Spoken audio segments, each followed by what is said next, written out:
All right, I'd like to call to order the regular meeting of the City Council of the City of Lake Forest here on Tuesday, December 6th, 2016. Merry Christmas to everyone, and happy holidays, happy Hanukkah, and call to order. We are calling the roll call. Everyone's here. And we have an invocation tonight by Pastor Tom Rogers, Abiding Savior Lutheran Church.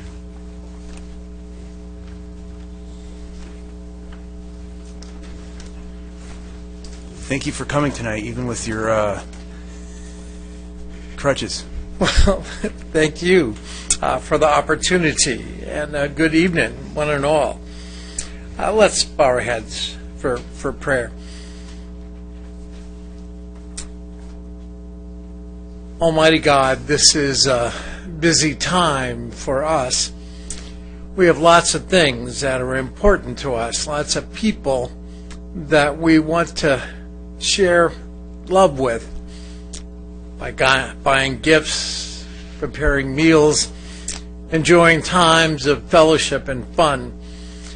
And as we, O Lord, work hard to take care of our business, help us remember that we're your business. There's nothing more important on your schedule than folks like us. You care about where we live. You care about where we go to school. You care about our neighbors. You care about our health.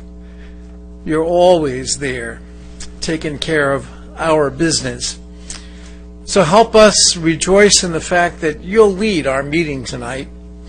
You'll make sure that decisions that need to be made are made, even if sometimes we don't understand them. Just give us the grace to trust in you, who loved us so much that you sent your Son to die that we might live forever. May his blessing rest upon us this night and this season, for we ask it all in his strong name. Amen. Amen. Thank you, folks. Thank you, Pastor Tom. Always good to see you. Yes. So that leads us to, thanks again, that leads us to the Pledge of Allegiance, tonight led by Councilmember Robinson. However, we have some special guests. I was able to meet a certain Connor, a McCade, I'm going to forget all your names, Kyle, Walker, and there was one other one. Anyway, you guys come on down. The Cub Scouts, Boy Scouts, Pack 623. Could you help us tonight in the Pledge of Allegiance? Thank you, gentlemen.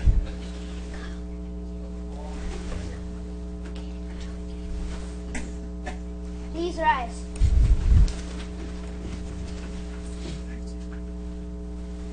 Right hand over your heart. Those me the arm salute. Please join me in the Pledge of Allegiance. Begin. I pledge allegiance to the flag of the United States of America and to the republic for which it stands, one nation, under God, indivisible, with liberty and justice for all. 2.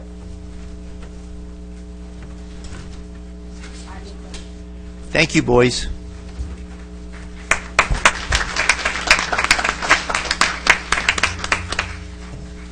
Yes, thank you. I could probably learn some tips from you. So, do we have a closed session report? There is no action to report tonight, Mr. Mayor. Thank you. Which leads us to City Council ceremonial items. Agenda item number 3. I guess I could just look over to my colleague, Mr. Nick. Did you have any opinion on this item? Number 3.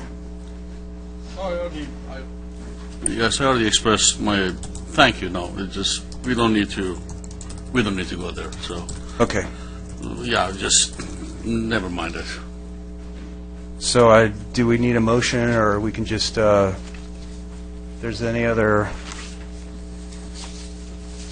items, I guess we'll go to presentation, agenda item number 4.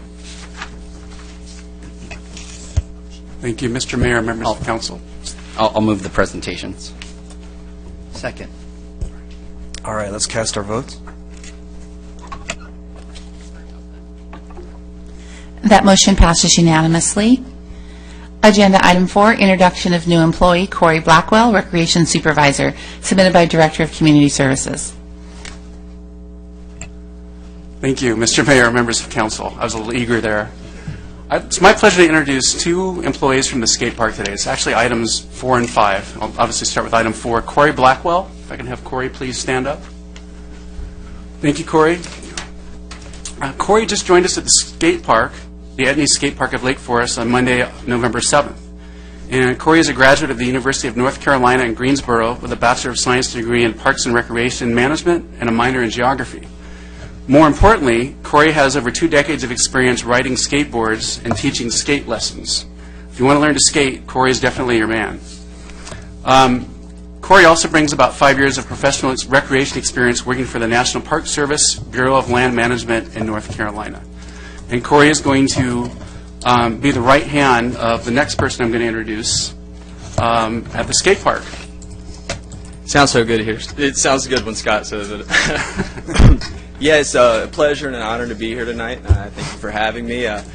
I'm looking forward to working for the city of Lake Forest and taking my passion of skateboarding and a passion of helping the youth and really, doing all that I can to make it a great place for the city and make Etney Skate Park as wonderful as it's been and make it even better throughout the year. So thanks again for having me, and Merry Christmas. Thank you, Corey. Thank you. And welcome aboard. Congratulations. If I may proceed with item 5, next introduction. Okay. Scott Stewart. Scott, if you could please stand up. Excellent. Okay. If you recognize Scott Stewart, it's because Scott was one of the original employees of the Etney Skate Park of Lake Forest when it opened in 2003. I believe Scott was also one of the first recreation leaders, one of the first 3 recreation leaders that the city hired. This is back before community service was a department. So Scott's been such an integral part of helping the skate park become everything that it is, a successful, I think the most successful model for a skate park in the United States. And Scott's been a key contributor to the growth and success of the program since the opening of the facility. He has a wealth of knowledge in special event programming. He's also introduced a lot of innovative programs, including band nights, regular skate contests, and skate camps to the facility.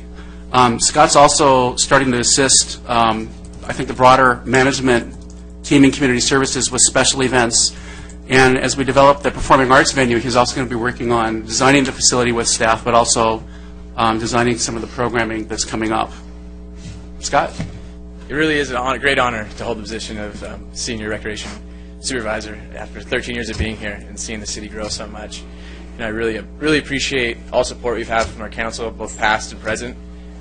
We work together and are providing really great services and experiences for our community at the skate park. Scott's mentioned before, but we're reaching a lot of our youth that we can't normally reach through traditional sports, and we're providing a really safe and healthy place to have them engage. And I really look forward to many more successful years at the skate park. Thank you very much. Thank you. Appreciate it, Thank Scott. you. Congratulations.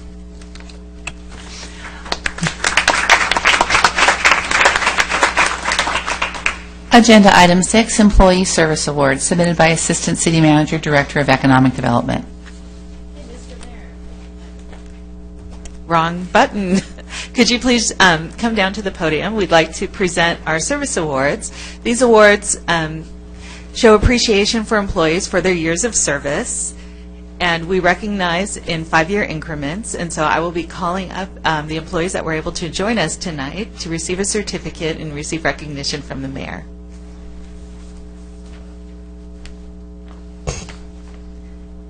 So we will start with our employees that have reached their 5-year service mark. So in our finance department, we have Lee Sal.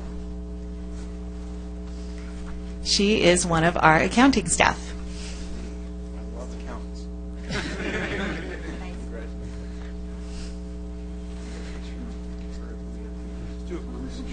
Yeah, we'll do a group. So 2011 was a big year for our finance department. We also added our accounting manager, Kevin Shira.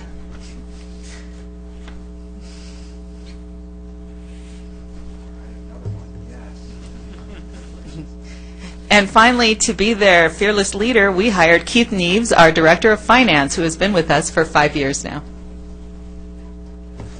Time flies.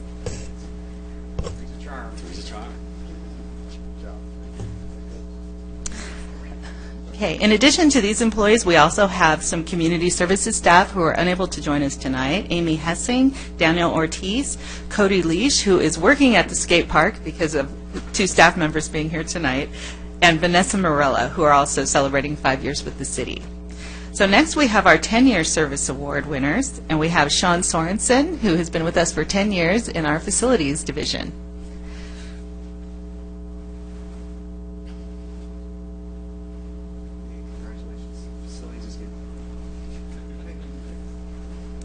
Okay, we also have our Economic Development and Housing Manager, Jessica Gonzalez, with 10 years of service here with the city.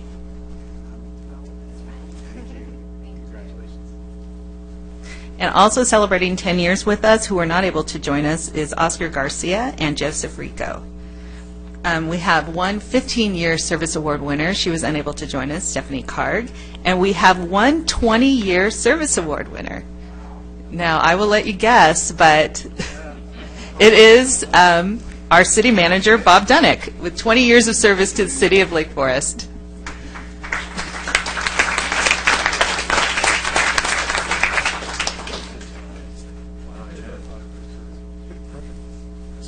Okay, photo op.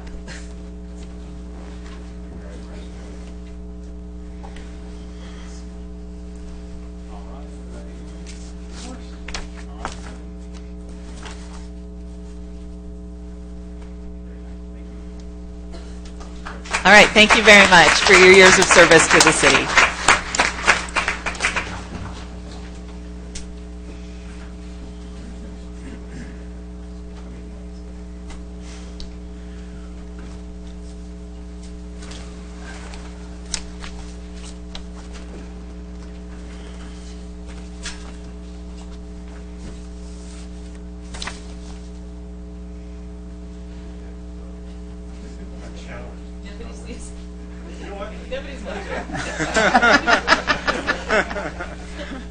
It's quite all right.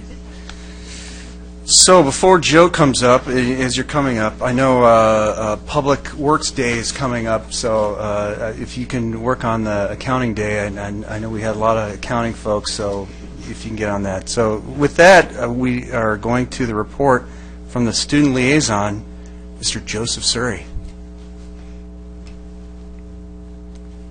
Welcome. Good evening, Mr. Mayor and council members. Joseph Surrey here, reporting to you the past and upcoming events at El Toro. El Toro's canned food drive just ended, and we've reached a huge goal of over 110,000 cans, with a grand total of 111,922 cans. Thank you so much to everyone who helped out. We really made a huge difference in our community. All of the cans went to South County Outreach and Adopt a Neighbor. Both of these food banks really rely on us to bring in lots of cans to get through the holidays, and now, because of our generous donations, they have over 11 months' worth of food. A special thanks goes to the El Toro ASB Boys and Girls Athletic Commissioners, Andrew Miota and Mia Guevo, for putting on this amazing canned food drive. Another exciting event that took place at El Toro last week was the startup of boys and girls basketball, both of which winning their games. With all of El Toro's fall sports over, it's time for winter sports. The winter sports at El Toro include boys and girls basketball, boys and girls soccer, girls water polo, wrestling, and boys golf. El Toro is very excited to see what these great teams have in store for us. An upcoming event to get ready for and look forward to at El Toro is El Toro's Winter Pep Rally, Holidays at Hogwarts, which will take place this Friday, the 8th. El Toro ASB has been working very hard to make sure this rally will be bigger and better than the last one.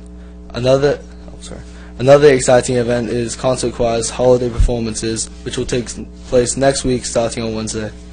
And I messed up when I said the Holidays at Hogwarts will be on the 8th. I don't think that's Friday, so my apologies. So yeah, thank you all so much for listening. That's all for tonight. And as always, go Chargers. Thank you. Thanks, Joseph.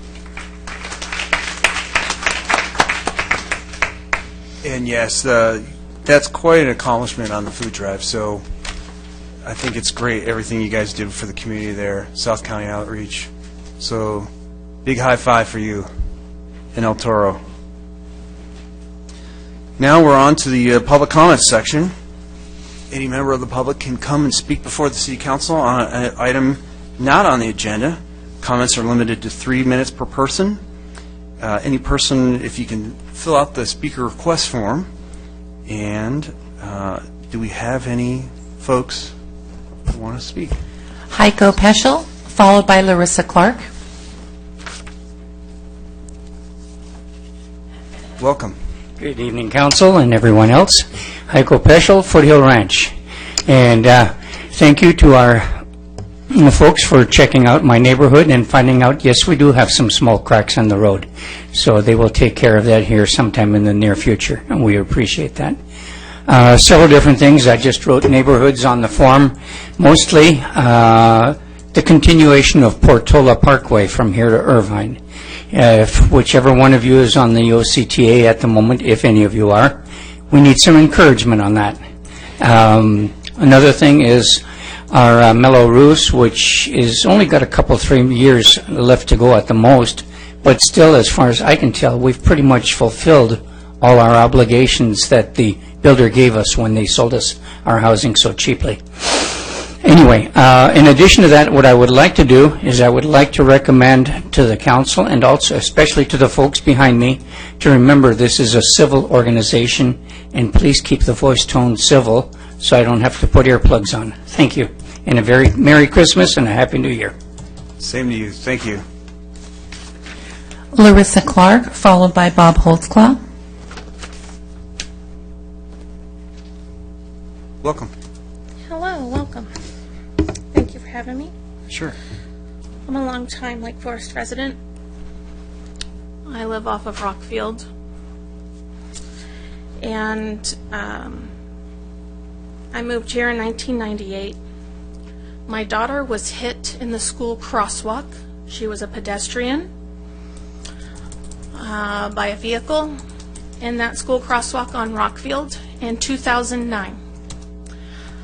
I kind of started to fight you guys about putting a signal across that street for if somebody wanted to cross, they could push it, it would start blinking, notify drivers that someone was crossing, but due to health reasons in 2010, I had to give up my fight.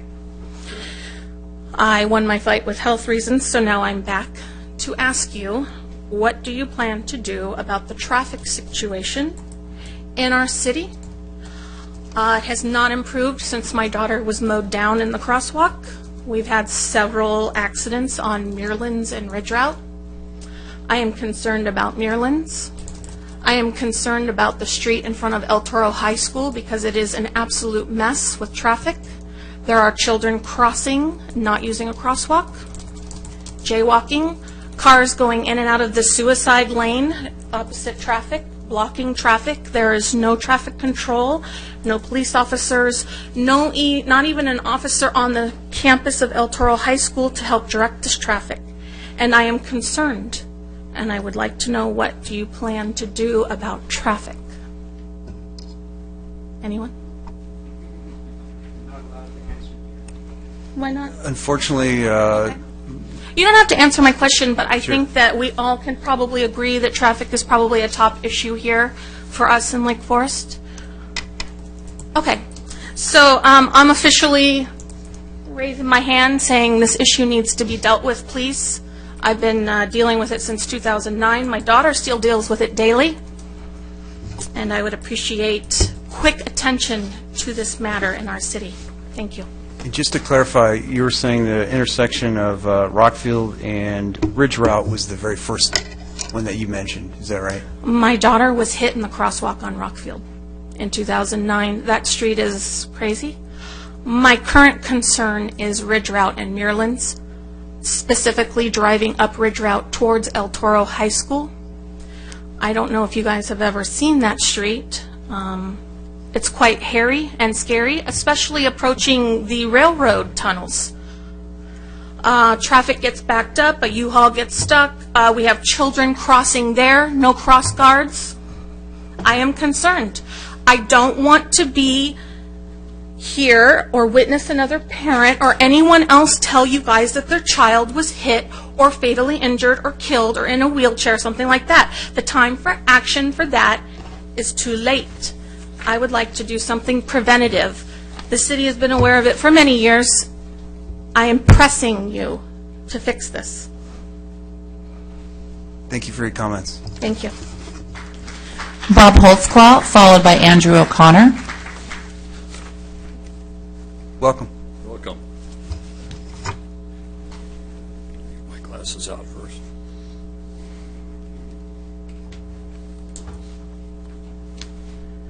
Hello, my name is Bob Holtzclaw, longtime resident here of Lake Forest. First of all, I want to congratulate Councilman Robinson in his reelection and the elimination of Mellarus in Portola Hills, as he said. According to his ballot statement right here, he's also going to eliminate Mellarus in Foothill Ranch with the help of Supervisor Lisa Bartlett and Todd Spitzer. And in appreciation of that, I'm going to pledge $1,000 to Mr. Robinson, but like most things, it comes with a line and hook on it, just like I guess most developers, make donations here. And I was thinking, you were going to eliminate Mellarus, but it's kind of soon. It's during the holidays right now, so I'm going to give you 2 months to eliminate Mellarus. And matter of fact, let's make it February 6th. That's Ronald Reagan's birthday. We can have a big party and everything else that you've finally eliminated Mellarus, since it's on your ballot statement and also on your flyer here. As a matter of fact of what we've done, we started a pledge sheet. Anybody who wants to donate at least up to $1,000, not any more than $1,000, because we don't want to assume that we're buying a councilman or anything. This is a thank you for eliminating Mellarus. Matter of fact, if anybody else wants to sign, the city manager, if you'd like to throw in $1,000 on this, you're welcome. The city has been very good to you, especially with bonuses. Anybody else would like to donate? Matter of fact, how about Fred Whitaker? Fred Whitaker spent thousands of dollars on racist newspapers. Maybe this was kind of a little bit more of a benefit to the residents of Lake Forest with this. So every meeting, I'll give you the new tally on how much we've actually gotten pledge money. Thank you. Andrew O'Connor, followed by Sharon Logan.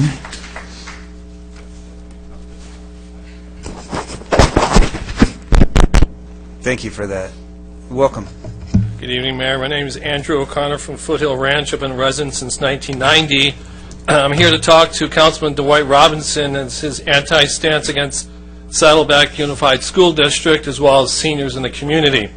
In 2012, Councilman, I believe you remember this flyer that you put out, and on it said he wants to create a city traffic commission, which never happened, so projects to ease traffic congestion don't take 20 years to complete. He wants to open more schools to lower class sizes. Right here, folks. 2012, he sent it out. 2016, what's the councilman do? He votes against Prop 55. Ladies and gentlemen of the community, Prop 55 was going to fund Saddleback Valley Unified School District. Without funding, Saddleback Valley Unified School District and 30,000 students would have been facing bankruptcy.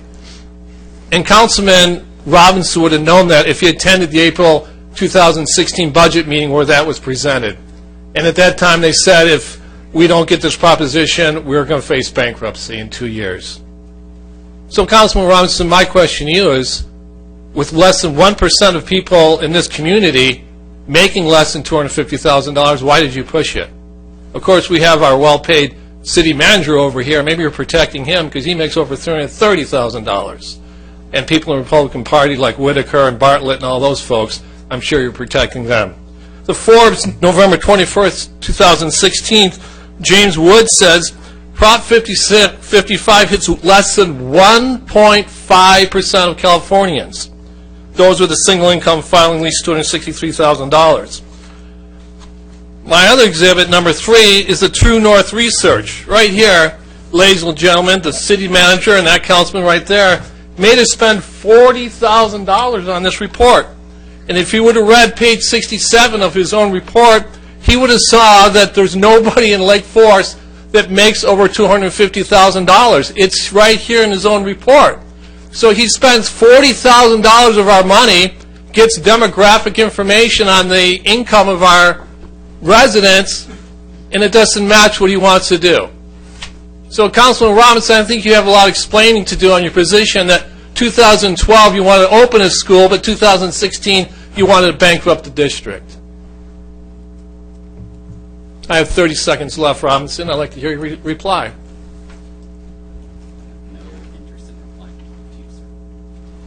Well, you heard it right there, folks. There's no interest in reply. One other question with 15 seconds left. What were you doing that Sunday morning at 12:30 in the morning on Bake Parkway at the slope being videotaped next to Leah Basile's campaign sign? Kind of funny, isn't it? 12:30 in the morning next to your competitor's campaign sign. Can you explain why you were there? Thank you for your comments. Thank you for your comments. Thank you. At 12:30 in the morning? Okay, that's, I think, Sharon Logan, followed by Sherry Anderson. welcome. Hi, good evening, members of the Lake Forest City Council. My name is Sharon Logan. I am a resident of Seal Beach, California. I have for the last 6 years owned and operated Paw Protectors Rescue, and I'm here to discuss with you council members tonight the Orange County Animal Care. I am the plaintiff in Logan versus Orange County Animal Care. I sued the Orange County Animal Shelter over their legal euthanasia rates. We filed a 24-page lawsuit. We settled with Orange County Animal Care last August with a 48-page settlement agreement in place with Orange County Superior Court. Since the lawsuit, I just wanted to let you know, since you are one of the cities that still contract with Orange County Animal Care, between July and September of this year, Orange County Animal Care euthanized 700 to 900 healthy adoptable animals. We are currently filing a federal lawsuit against Orange County Animal Care. It's going to be a class action. We've had a Hollywood producer contact us. He's going to do a documentary on Orange County Animal Care, and eventually in January he is going to reach out to the cities that are still contracting with Orange County Animal Care to get your side of the story. Dr. Sarah Lemaire, who is a veterinarian and has a degree from Cornell University and a PhD in biology from UC San Diego. She is currently a researcher at UC San Diego, has been doing the data analysis for us. We are, Orange County Animal Care is required for the next 2 years to provide our rescue every month with a list of the animals that have been euthanized at their shelter. Dr. Lemaire found out that out of 286 owner-surrendered dogs, out of 286 owner-surrendered pets at Orange County Animal Care that the owners requested euthanasia, Orange County Animal Care euthanized 286 healthy adoptable owner-surrendered pets within 45 minutes of the owners requesting euthanasia. No chance for rescue, no chance for adoption.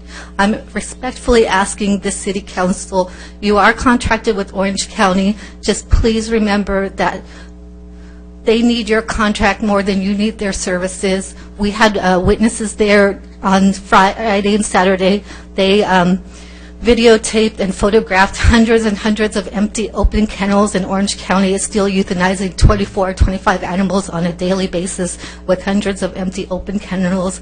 Please at least ask Orange County Animal Care to have a moratorium on killing the pets from Lake Forest that enter that shelter. Thank you.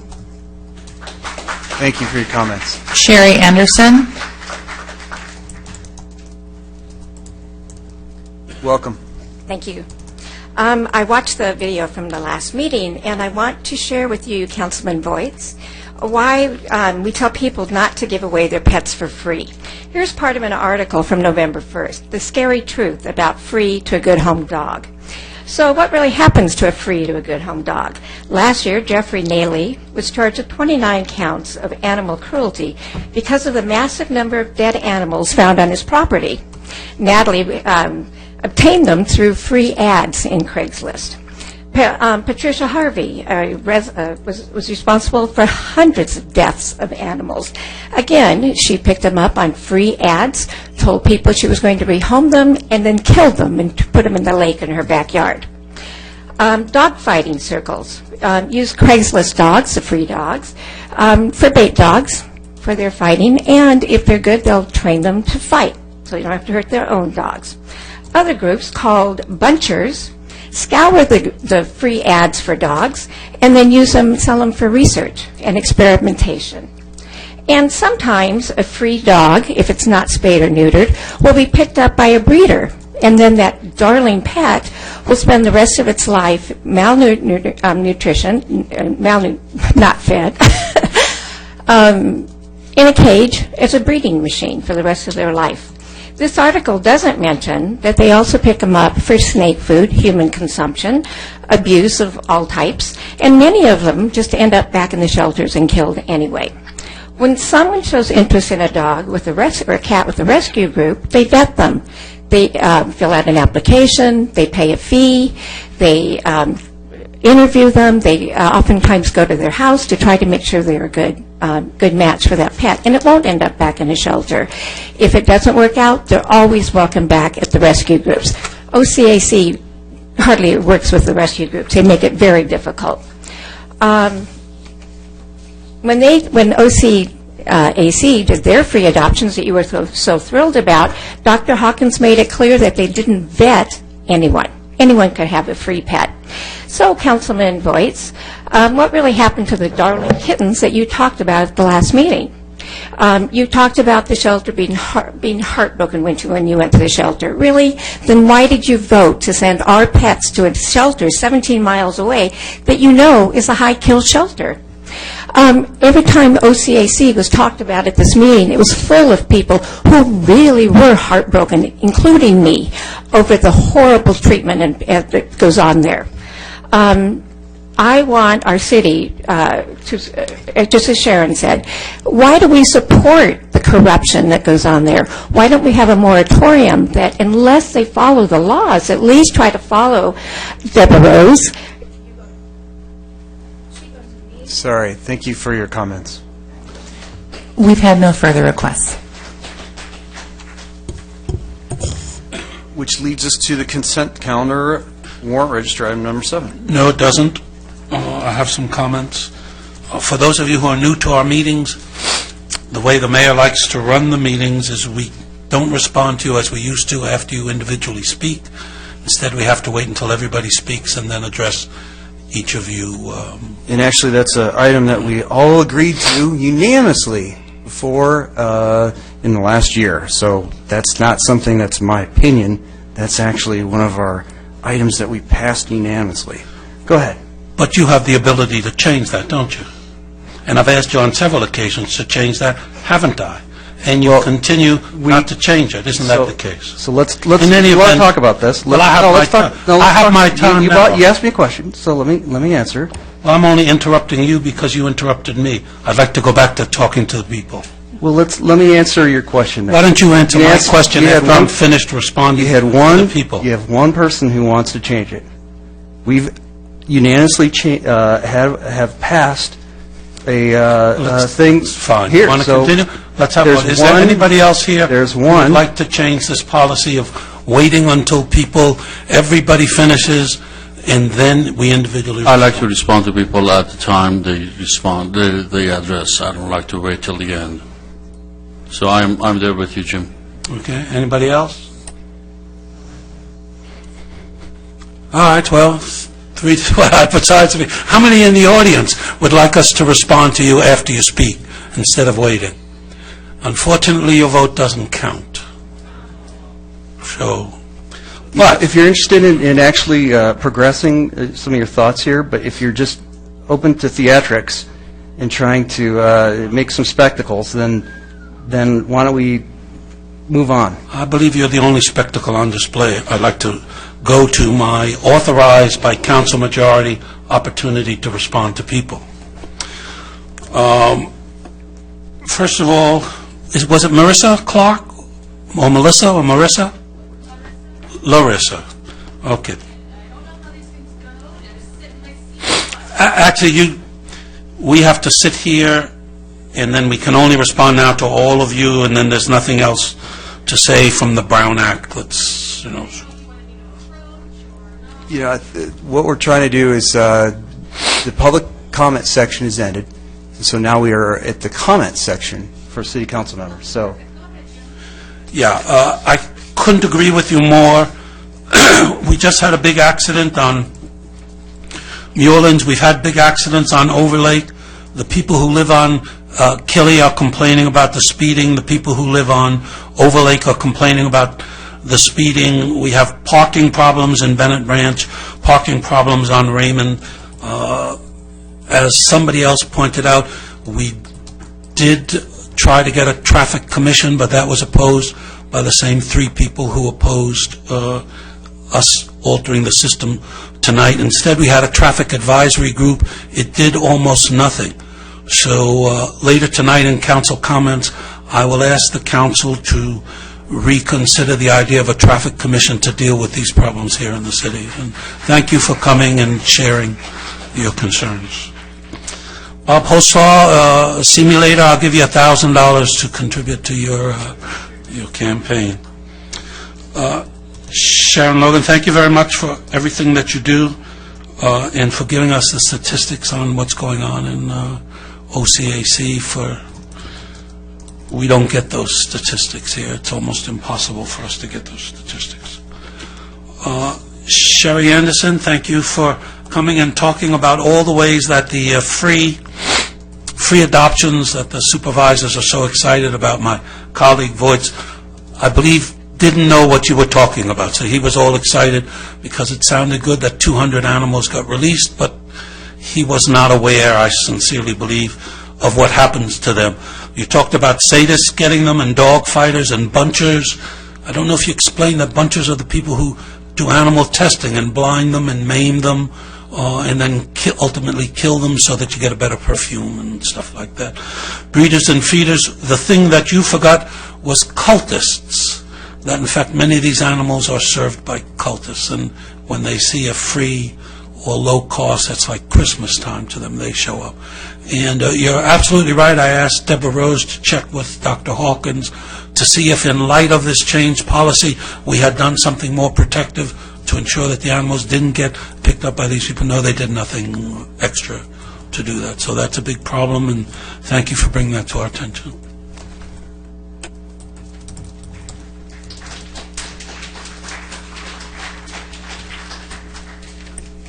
Just very quickly, put me down for $1,000, Bob.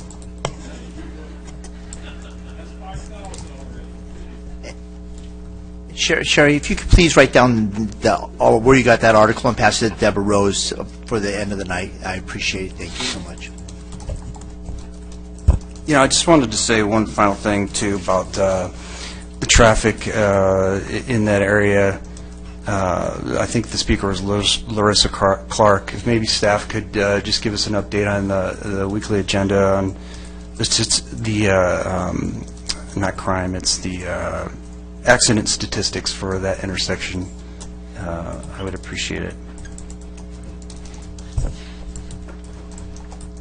All right. While we're on trafficking, we actually had a grant, a proposal go forward for those flashing lights up in Foothill Ranch. I was wondering if that's something that maybe we could look at citywide at locations where children cross, and so I'd just like to bring that up later.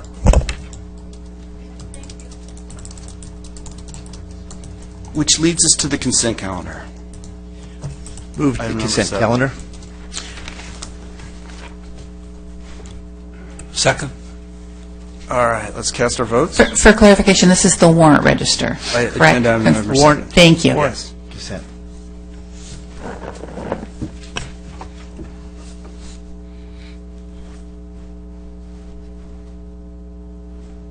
Has everyone cast their votes? That motion passes unanimously. And leads us to items number 8 to 18, consent calendar miscellaneous. Move consent calendar items number 8 through 18. Second. No speakers? We've had no requests. All right. Cast your votes.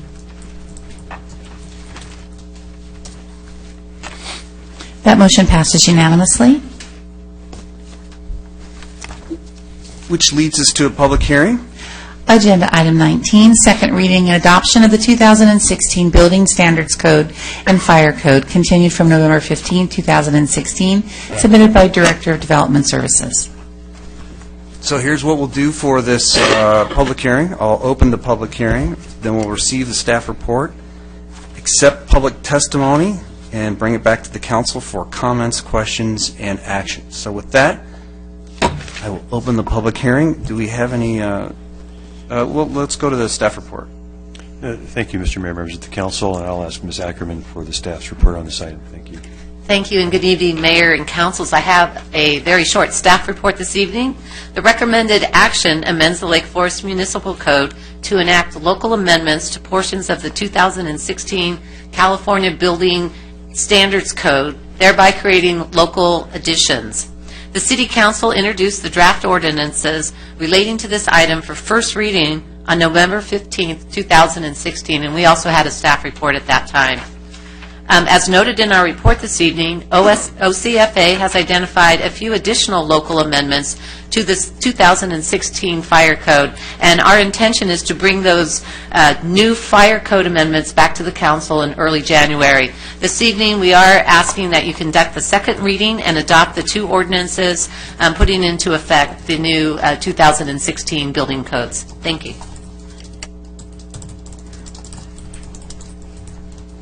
All right.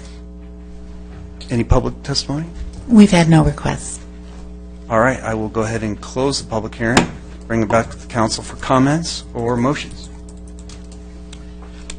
Just to clarify, the extra amendments to this code will be brought back to us at a further future date? Yes, Mr. Mayor, members of the council, there will be additional modifications on the fire code that will be developed by the OCFA, and we'll bring that to you at a future time.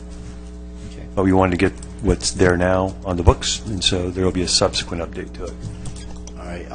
And just for the audiences, this is a kind of a routine thing where they've come up with fire codes they've amended and improved on. I'll move item number 19. Any discussion? We'll cast our votes. That motion passes unanimously. Which leads us to discussion action item. Agenda item 20, Orange County Animal Care Service Enhancement Customization Options, submitted by Assistant City Manager, Director of Economic Development. We'll go with the staff report. Thank you, Mr. Mayor, members of the council, and I'll turn this over to Deborah Rose, who will provide staff's report on this item. Mayor and members of the council, tonight we are here to present options to customize the city's animal control services and license fees, as well as recommend award of a contract with the Pet Adoption Center of Orange County for an Animal Adoption Center pilot program. Since incorporation, the city has contracted with the County of Orange for animal control services. The contract is administered jointly by myself and by our Public Safety Manager, Jim Wren. In April of this year, the council voted to approve two agreements related to these services: an animal shelter participation agreement for the new OC Animal Care Center that's currently under construction in Tustin, as well as an animal care services agreement for a term of 10 years. The new services agreement includes a provision that allows individualized services as long as the resulting service levels do not conflict with state or federal law and does not endanger the public health. At the April meeting, the City Council expressed an interest in options to customize the city services. So staff subsequently met with OCAC to discuss potential service enhancements and customizations. And based on our discussions, we identified options to customize services in the following areas. The first area is field services. And the first customization is the addition of an animal control public education officer dedicated to the city during the spring and the summer months. This would address the most commonly communicated service request made by residents to the city related to animals, and namely the desire to have a resource in town to address dogs off leash at city parks. Mr. Wren regularly receives such complaints from both dog owners and those visiting the park without pets. The focus of this officer would be education, although the public services officer could also sell licenses. In the staff report, we indicated the cost is approximately $40,000 per year.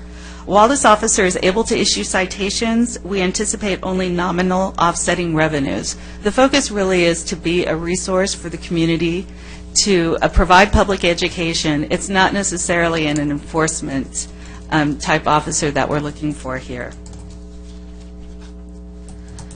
Should the council approve this addition, the city would be the first contracting city with OC Animal Care to have a dedicated animal control public education officer. The next area for potential customization is canvassing. Canvassing is the process. Can I ask if she wants us to do questions after each item or do the whole thing first? What's your choice? I think I'm open for whatever.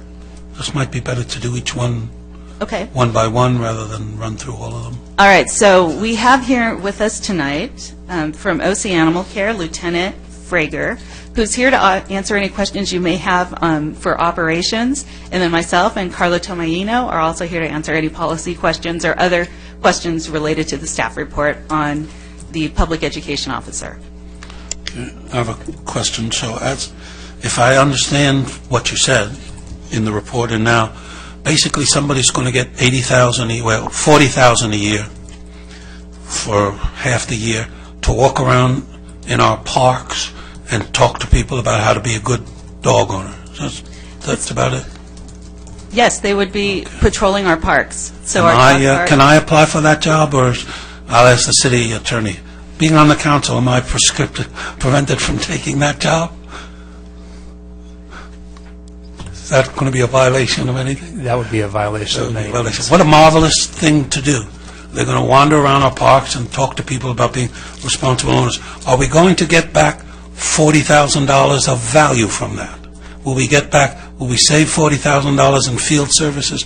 Will we get $40,000 in licensing revenue? Or will we simply have somebody spending a marvelous afternoon talking to people about their dogs? We don't anticipate this being an offsetting revenue position. This is a public education position, and it provides a local resource for people so they have a continuous point of continuity for a field services officer. So for those 6 months, this person would be assigned to Lake Forest, and they would be patrolling our parks, because that is the majority of service requests we receive here at the city. I don't want to make light of the fact that people are calling us. They're concerned when they visit our parks and unleashed dogs are about. Sometimes people get knocked over, or they're concerned that their children will be scared by these off-leash dogs. So I know you're being a little light, and I appreciate that. A little bit, but this is serious, and so. I know, but I wasn't this serious when I asked what's the payback and what's the involvement. So there isn't a direct revenue expenditure. The revenues will not exceed expenditures. This will be in addition to the gross cost of the contract. Well, and there might be no revenue. So while this guy is chatting with the people down in Mountain View Park, and there's a dog running loose up in Borrego Park or up in Foothill Ranch, so let me understand what's going to happen. The Foothill Ranch people are going to somehow call and get in touch with Jim Wren, and then he's going to call this guy down in Mountain View. I'm sorry if I'm laughing, but and then the Mountain View guy is going to what? He's going to get in his car, I guess, and he's going to drive up to Borrego Park and hope that that dog is still running around there so he can talk to the owner about not. He would respond to requests for service related to off-leash dogs. That is correct. So are you recommending we have one at every park? Maybe I'm not. Well, in addition, this person would also be available to do licensing. So if they do come across people who have unlicensed dogs, they could sell them a license at that point. We could also have them have regular hours at certain parks to provide information on vaccination and licensing. So again, it's a desire to meet a demand that we're hearing for a local resource related to field services. We're not looking to cite people left and right. We're really looking to raise people's awareness of what the rules are for their dogs. Yeah, well, there's nobody in this council or in this room, for that matter, who's more interested in providing better services for animals than I am. But I don't see it here. But I have no other questions about this job. Well, and one of the things I noticed this weekend were, I went to one of the city parks, and there were a grouping of kids, playing organized youth sports, and there was a dog off leash, and he had one of those long, plastic kind of, that throws balls really far, like a tennis ball or something, and he was throwing it very close to this athletic event that was occurring. And even like during the halftime, he threw the ball onto the field, where there were still, children around. So, that was just this last weekend. So I think it's, I see this all the time. So, there's just a lack of, there's a lot of off-leash dogs in our parks. It's just my observation. Yeah, and I don't. Yes, it's a problem. In fact, some people don't mind it. My wife goes crazy when she sees an off-leash dog because my dogs go crazy when they see an off-leash dog. So I understand the problem. I think there are other ways to deal with it. I just don't see spending $40,000 a year. I don't see this as a solution. Be happy to talk to Deborah about other kinds of solutions, but since this is what you bring forward to us tonight, I don't see this as a good use of our money. I've even seen and I think I've called the sheriff department. I've seen an off-leash dog show aggression at City Park, and was fearful for the children and health and safety. So. I just see this as a need for the city, so. Yeah, and again, it's a problem, but if it's that guy's day off, or if it's not during his hours of work, or if he's in Mountain View and it's in Beret, we have 31 parks, or 32 parks. Not only do we have 32 parks, but we have, 18,000 dogs? I don't know how many of them mountain dogs. You walk in my neighborhood, every time I walk in my neighborhood, which is Lake One, we run into at least one, I know because my wife bitches about this constantly, and or two stray dogs. There are stray dogs, not only in the parks but everywhere in the city. It is a problem. We should deal with it. I'm not sure this is the right way to deal with it. One thing that we factored into our analysis when we looked at this and we looked at recommending it is that generally people are creatures of habit. And so they're taking their dog to the park in the morning or after work to exercise their dog and so forth. And that's, for the most part, I think, well, not for the most part, but for a part of the time, I think someone generally will report it to us and say, it's every Tuesday at 3:30, this person has their dog at the park, and it's a friendly dog, but it's very boisterous, and I'm afraid they're going to knock my mother over the next time we're walking through the park. And so we could respond that way when it's predictable. But I agree with you that if they're in one part of town, they probably won't be able to get there by the time that off-leash dog is in Foothill Ranch. But it's an improvement over what we have now. And that's the options we have with this contract, is to customize. And so that also played into our recommendation to you. Yeah, and again, I'm not belittling the problem, but for $40,000, I don't think we're getting our buck's worth.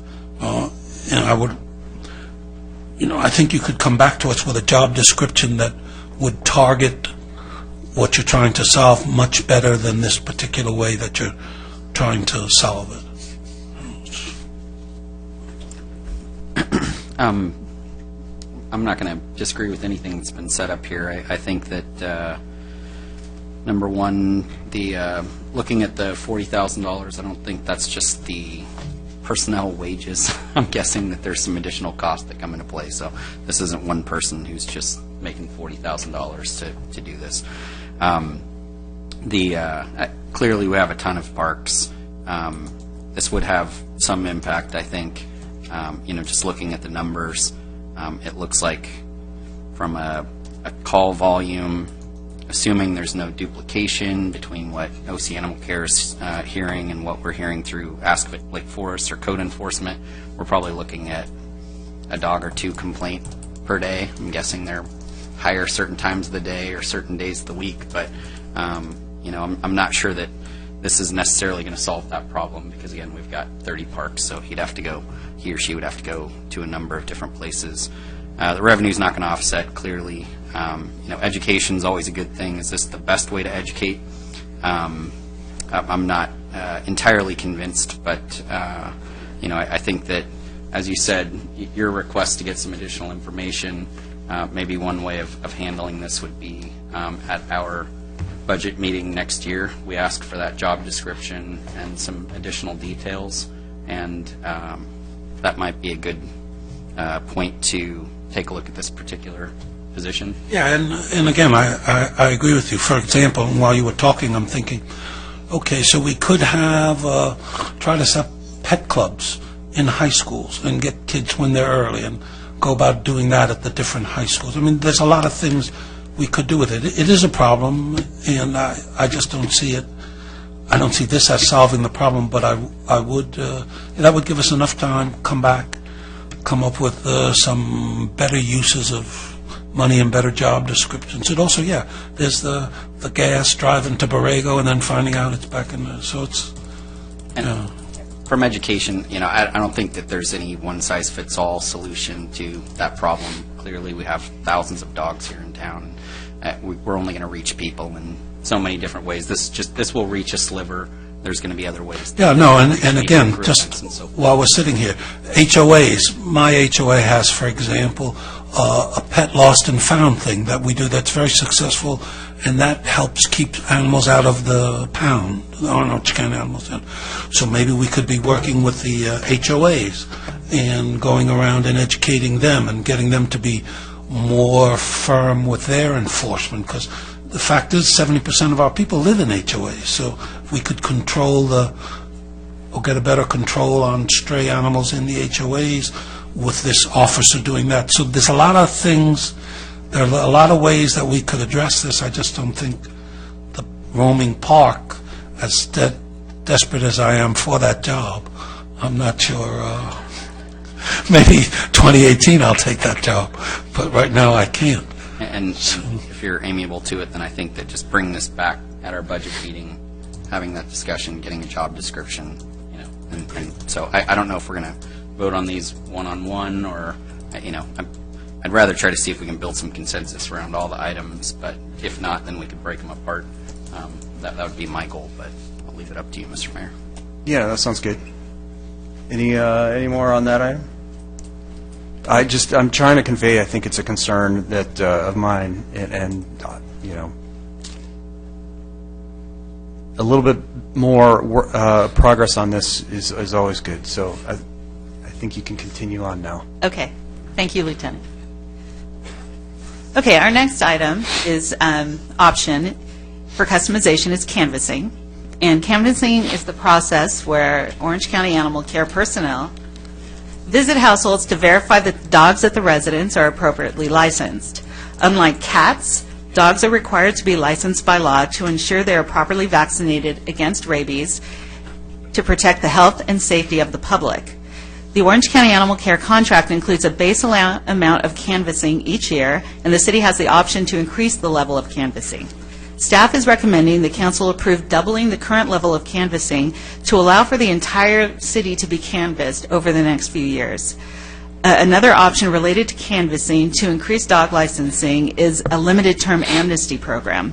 And during an amnesty program, the city could forgive late fees related to delinquent licenses as an incentive for people to get their dogs licensed with OC Animal Care. Amnesty could also be provided in combination with a heightened canvassing effort. Some agencies have offered an amnesty period prior to implementing an increased level of canvassing in the community. So to answer any questions on canvassing, we have Carla Tomaino, who is knowledgeable on this issue, as well as Chris Watson, the administrative manager for OC Animal Care. She supervises the canvassing unit and can answer any questions related to those operations. Okay, great. In 2005, the audit performance report of Orange County said, using productivity data provided by, I'm quoting from the audit report in 2014, it appears that the canvassing program does not fully recover its costs. Was that an accurate study? There have been changes since that study. We have revamped the program, and they do recover their cost, especially extra help canvassers, as is being suggested by the report. Okay. It's what you say. and I have no reason to doubt you. You know about, bear with me, because it relates to canvassing. Actually, two things that relate to canvassing.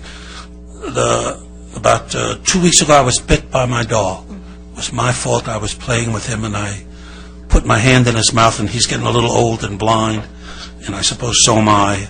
And when I normally would have pulled my hand back out successfully, I didn't, and he bit me. So I went to the hospital, because it was he's an old dog, but he's got good teeth. So I went to the hospital and reported that my dog bit me, much to my embarrassment. So 7 days later, about 4 days later, I got a phone call from Orange County telling me that my dog is suspected of rabies, and I should call up and report to them.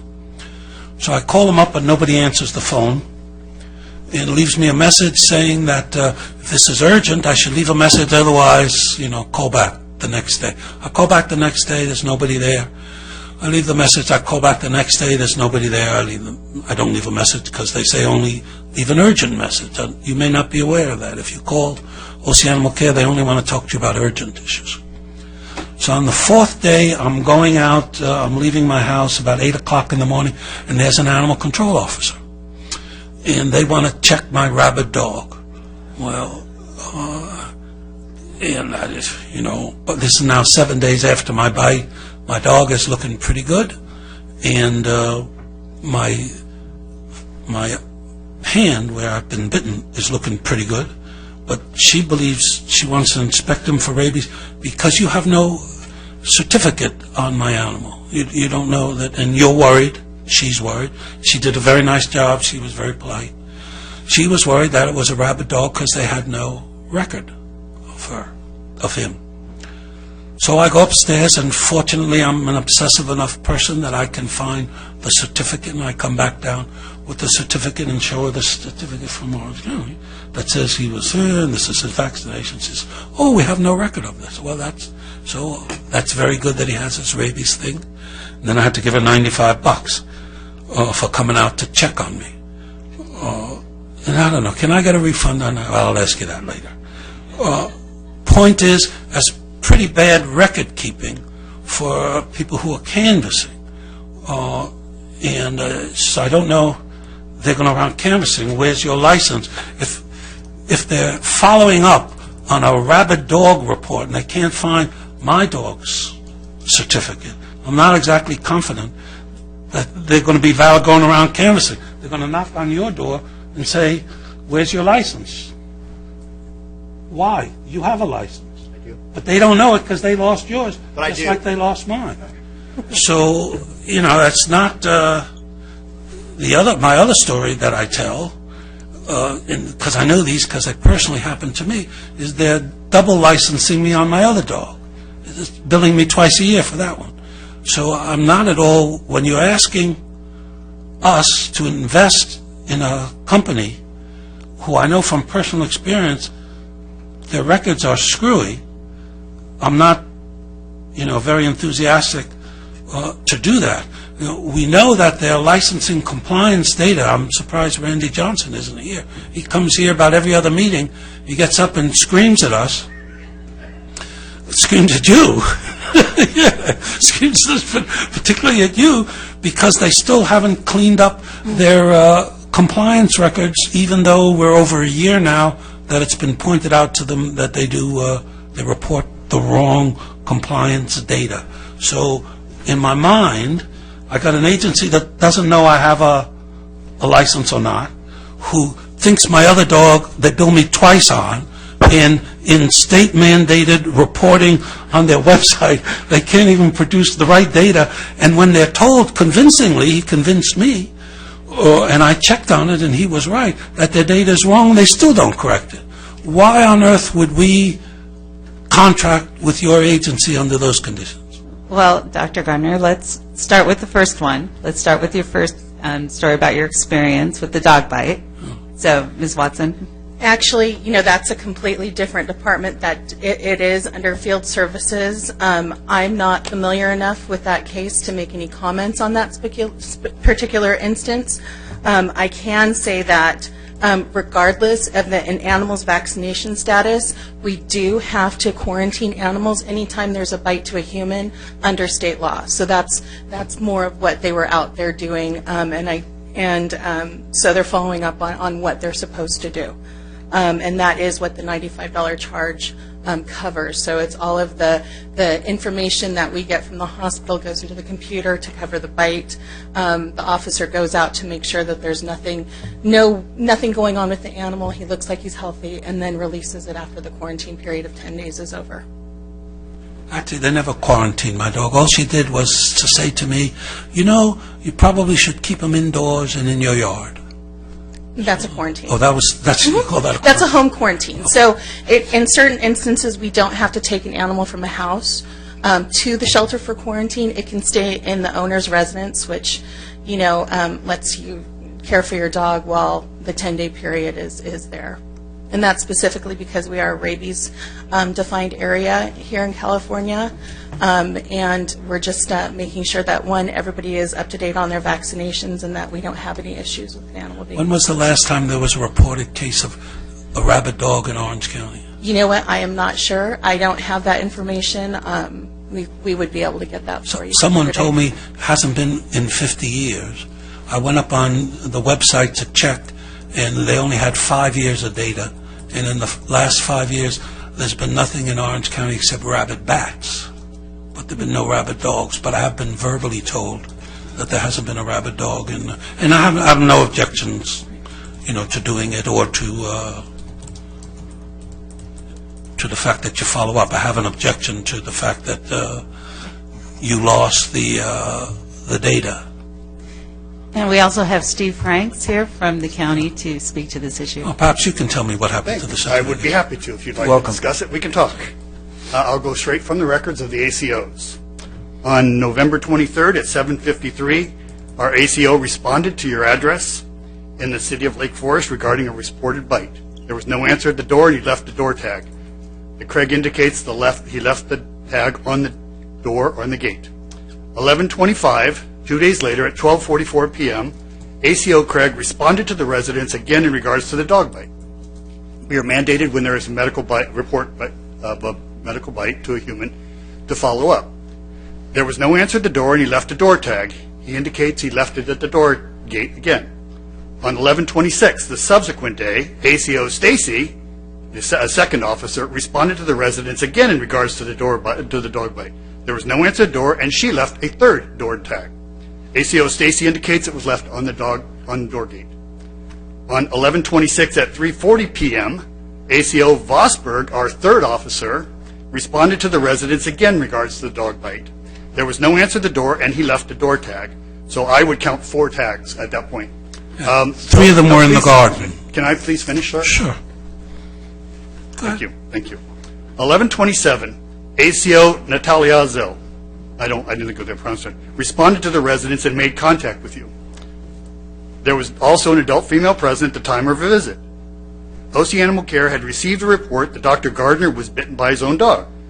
The system shows a dog at that residence, licensed to Dr. Gardner, but that dog did not match the description of the biting dog.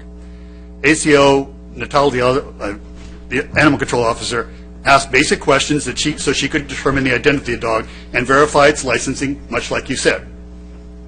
She discovered that the biting dog was licensed and currently vaccinated. It was registered under the name of the female at the same address, so not under your name, so they wouldn't have picked that up. This is obviously the source of confusion, so they were verifying that. Dr. Gardner called our after-hours line. This line is active from 5 p.m. until 8 a.m. 7 days a week, with the exception of holidays. During the holidays, it's active all day, and we generally only take urgent calls for service on holidays. The message left online, as you said, was said on those off hours would be urgent. We have that line staffed from 8 a.m. to 5 p.m. daily. That line is taking a live call. So Animal Care is very interested in your calls, so we do take calls. We checked the property, and we verified that it was sufficient for home quarantine. She imposed the dog the dog license fee of $95. This fee is approved by the Board of Supervisors and represents a cost recovery that's been determined for cost recovery purposes. So I apologize that the officers didn't recognize there was different names on the licensing, but that isn't something that would necessarily come up on the description. There is not different names on his name is Puff Teddy. I mean, The name of the owners. The name of the owners. The owner, the name of the officer. So I want to respond to that because I think it was a little bit misrepresented. So we did send 3 officers out on 4 different occasions to follow up on this subsequent to the bite. So I do want to clarify that, and I appreciate that there was a confusion, and I certainly apologize for any inconvenience that you might have experienced. It wasn't an inconvenience. But we are mandated by state law to follow up on bites. They are reported by your physician. And I think that's an important thing to do. And they are required to be quarantined. So in your system, when you get an address, see, my wife... No, we would go by the name of the owner. So we would go by the... You don't search by address? We didn't search by the residence. So that's obviously what the difference was. So that's the difference. I apologize if that's a confusion or that was an issue. And when you bill me twice for my other dog, Tizzy, what's the explanation for that one? I believe we've addressed this one further. The dog was described by when it received the vaccination certificate, it was described as a different type of dog, a different breed. So they're under 2 different breeds. So in our system, it was listed under 2 different breeds. So the names were not even listed as the same names. So we can It's the same name. We can verify that, and I can provide you the copies of the certificates provided by the veterinarian. I would be happy to do that, sir. That dog only has one name. But it doesn't mean that the veterinarian did not put that name down there. He could have put something else on. We go by veterinarian records on the rabies certificates. So I appreciate the confusion, and I certainly appreciate and respectfully apologize for any inconvenience you might have faced. But I certainly also don't want to state that we misrepresented or mishandled the case. We did everything we could to reach out to you, and staff made every bit of effort to show up in a very responsive manner. And how do you explain the fact that the license and compliance data still, I believe to this day, is still inaccurate? I don't have that information in front of me. I think I've addressed those other 2 issues right now. I'll be happy to follow up on the third. But I think I wanted to clear the record because I do think it's inappropriate to have a staff being told that we are told, my staff represented here, being told that they are not handling the job and misfiling records and losing records and those things. I do not think we do that. Actually, it's what you're, and again, your animal control officer was very polite and very nice, and I have nothing, she did her job very well, but she said we couldn't find it. We didn't find it under your name, sir. Well, it's not but yeah, and you don't bother to look under my address. No. I'm sorry, we didn't look under the address. I can explain it. Well, yeah, that's what we got to explain. And why wouldn't that be the same problem? It sounds like we're getting a little off the topic here. So I just wanted to clear the record, and I appreciate Councilman Gardner's. Thank you very much for your side of things. I guess I would go to this, and actually, you had you go first. On both the canvassing and amnesty side of it, we've had a number of people, Randy Johnson's name's been mentioned, who want to see more dogs being licensed here in town. The percentages are low. I think that this is a very cost-effective way of doing it. I know that we've been debating whether or not it's the right expenditure of money through the extra help program here that we're looking at. It's basically a $20 an hour. That includes taxes and benefits or whatever, everything else. So, I think that it's a pretty cost-effective way to try to get more dogs licensed out there. I think that we'd all agree that that's a good thing. We want to have more dogs that are licensed. We want to make sure that they're microchipped so that when they get lost, they can be easily returned to their owners and things of that nature. I think that it's a pretty minimal cost. I like the 3-year plan. We're basically, including what we're currently doing under contract with this extra help, we're planning to cover the entire city during that 3-year process. And, again, I think that we're looking at a minimal amount of money here. The amnesty side, I think, is going to help with that. I know that there are a lot of folks out there who probably have lapsed, and I'll be one to definitely agree that I think that the penalties for not paying are a little over the top. So, I've never experienced it personally, so it's just, hearsay or comments that I've heard from other people, but I've heard like triple the fee. I think that's pretty significant, and it could discourage people from re-registering their pets. So I'd like to address that later on in this discussion, but for the moment, I think that the canvassing and amnesty makes sense. I understand your overall frustration with OC Animal Care, and I think that you've made that pretty clear over the last year. I can definitely appreciate that. If you want to do it for 1 year, I'd be happy to, and then give us the data. Let's not commit to 3 years.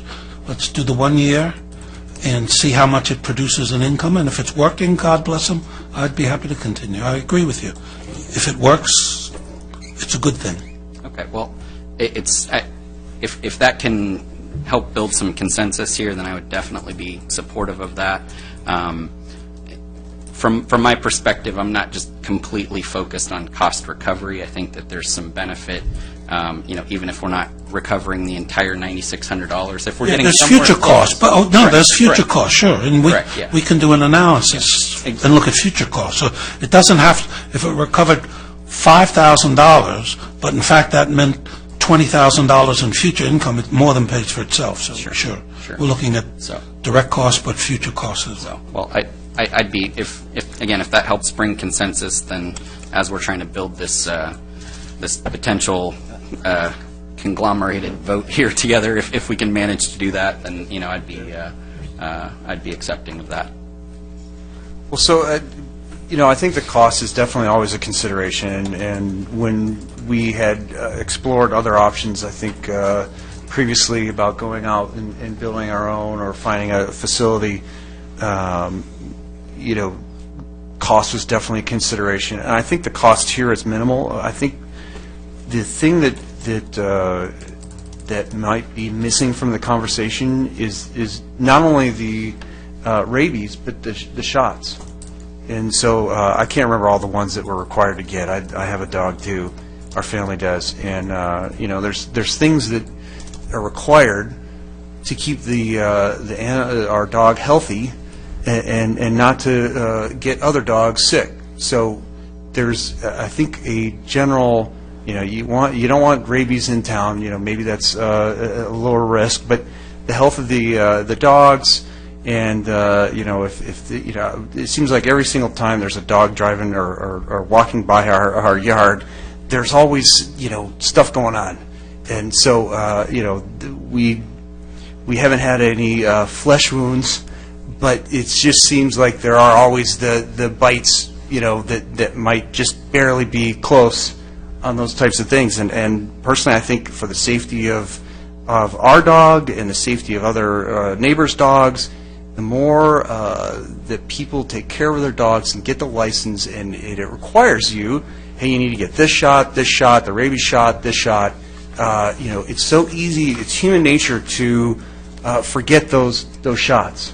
And so the licensing and canvassing is going to encourage more pet owners to get those shots for their dogs, to keep their dog healthy, to keep their neighbors' dogs healthy. And to me, that's a huge benefit. And if somehow we recover just 50% of the cost, the additional cost is $9,600. So,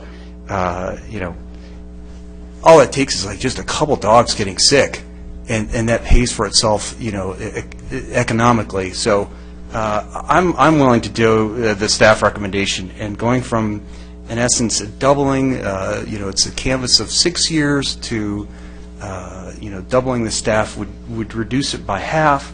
And now, every 3 years we're going through the city.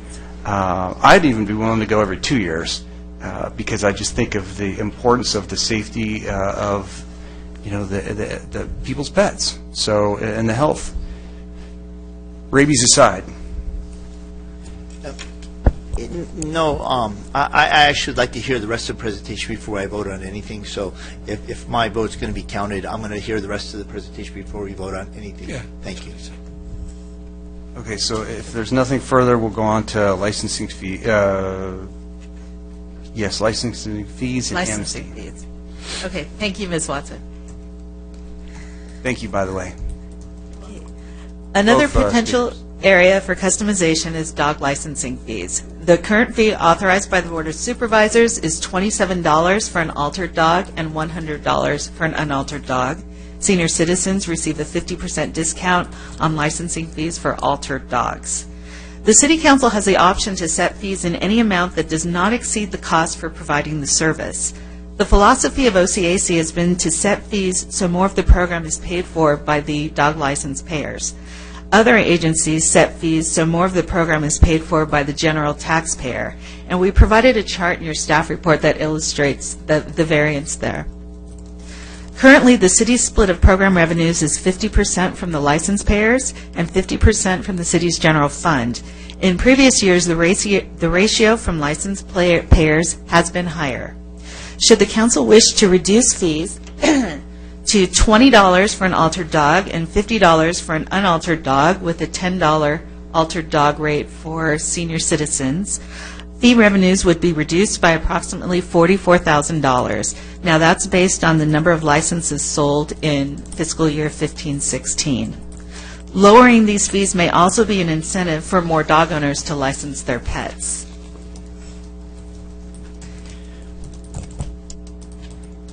And if we have questions on fees, Carlo Tomaino is prepared to answer these.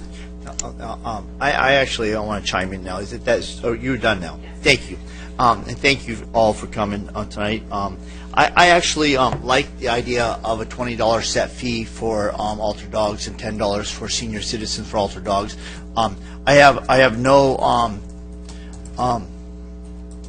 interest in lowering the fees for unaltered dogs either way, because the fact is more dogs means more unwanted pets out there. So I think that I'd support and make the motion that we lower fees to $20 for altered dogs and $10 for altered dogs with senior citizens, and leave the $100 fee, license fee for unaltered dogs. And so that would be my take on that one. I'd also like to say that I support the canvassing to a degree where I want to encourage the residents to license their dogs. I just don't know if the statistics show that it's successful. When you go, Mr. Franks, you mentioned that when Mr. Dr. Gardner was approached at his house, you didn't go by license, you didn't go by address, but you went by name. So that's a concern to me that when you're knocking on doors, do we know what kind of dogs are supposed to be there and what dogs are not supposed to be there? Because obviously there was confusion at Councilman Gardner's house that you didn't go by the address, you went by the name, where you should have gone by the address and what houses have been there. So if you have a canvasser knocking on the door, they should know that I have a Rottweiler and a Shepherd there, and that both of my dogs should be licensed, and they are. But the fact is that it just shows that maybe your records aren't, and as our canvassers are out there canvassing, I want to make sure that they know what's at the house or what was at the house at one time. Right. So typically, our canvassers work with either the code enforcement or the city departments, and they'll target certain areas, and sometimes it's the utilities or whatever, the checkers. And what they'll do is they'll go out and target area animals, and we'll typically look and see if we have dogs licensed at those residences. When in fact we don't have licenses, when we would knock on the door. If there's no dogs licensed at a residence, then we wouldn't have a record of you having a Rottweiler there at that residence, or then there'd be no name, we would, the name or whatever. So that's the doors we would knock on. So that's the intent, and that was the program of the canvassers. So they're typically targeting those who we believe have dogs who maybe they don't. I mean, if they come and tell us, hey, this is not my dog, it's a visiting, from the outside, then okay, great. Then we move on our way.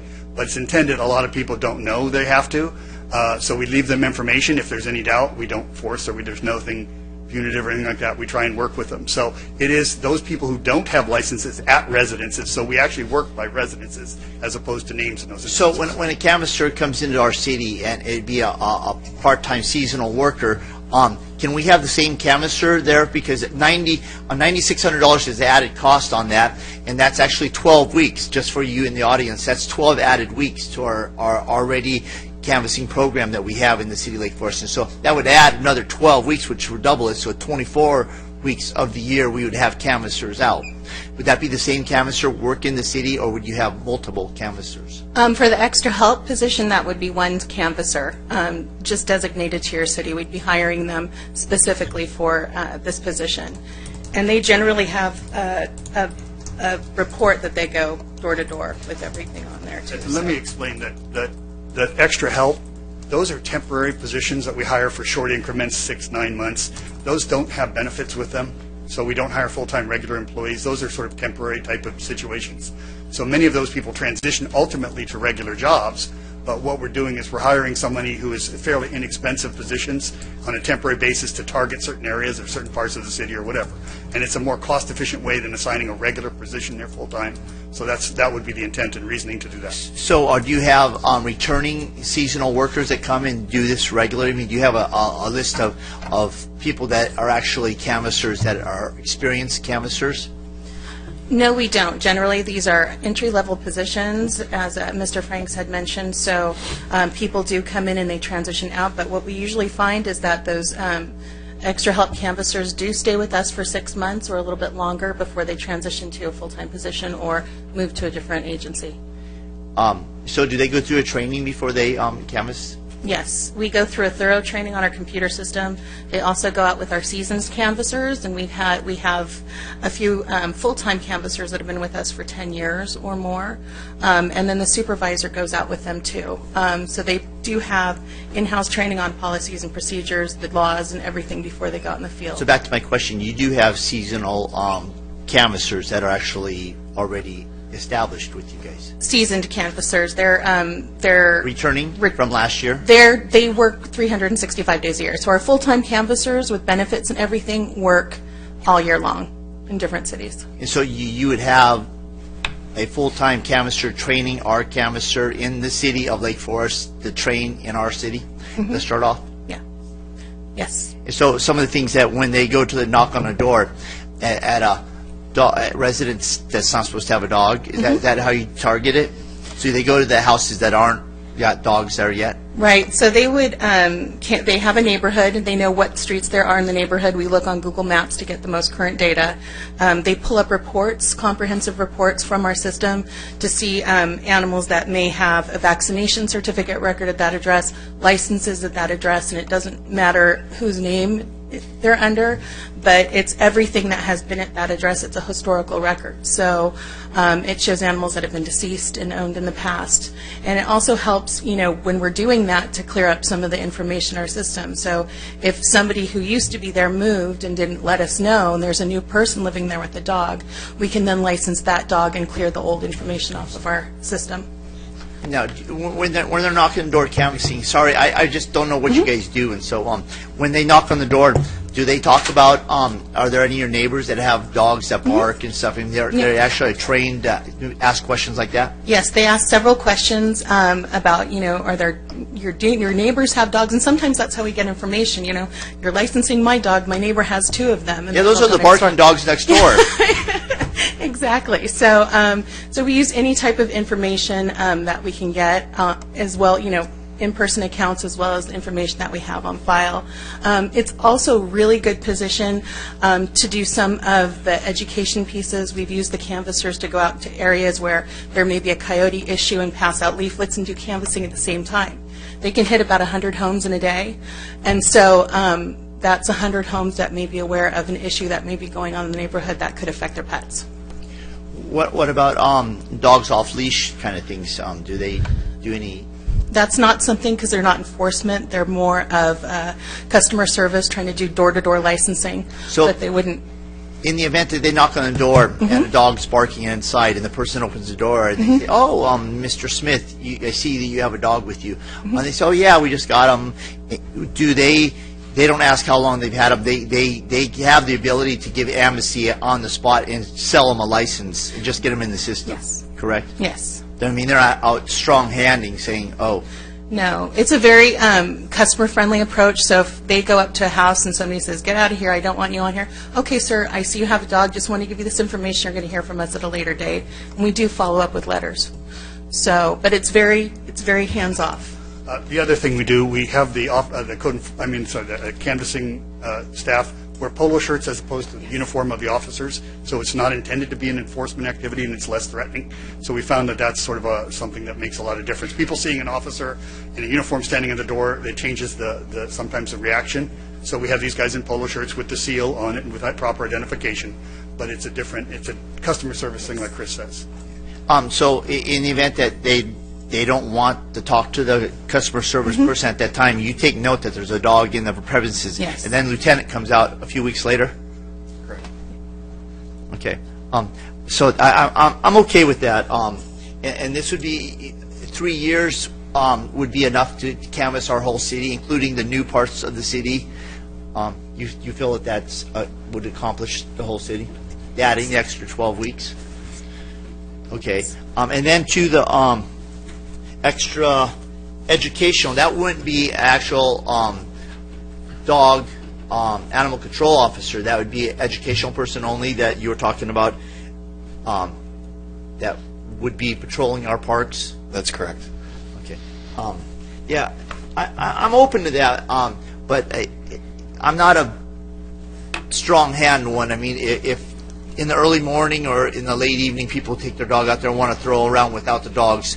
I've been on soccer fields where people have had their dogs off leash and they run up to the soccer field or the sideline and not bite anybody but just cause concern.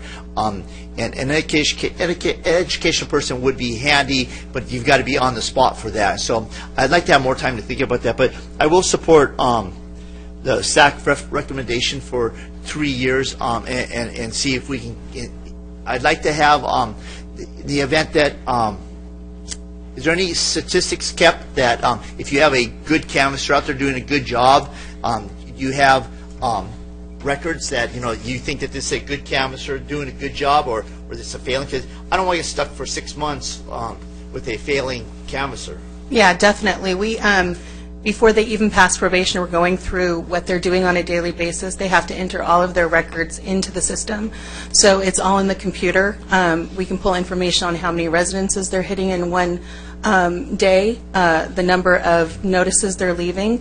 And then we also see on the back end that those notices result in revenue mailed in or called in over the phone. So are we privileged to that information? Yes. Can we see that report and see how good of a canvasser we have? Definitely. We can supply you with I would that. appreciate that. Mr. Mayor and members of the council, if I could just interrupt for a moment, because I've heard just a couple of times, I think there's some desire for clarification on the issue relative to the revenues associated with canvassing.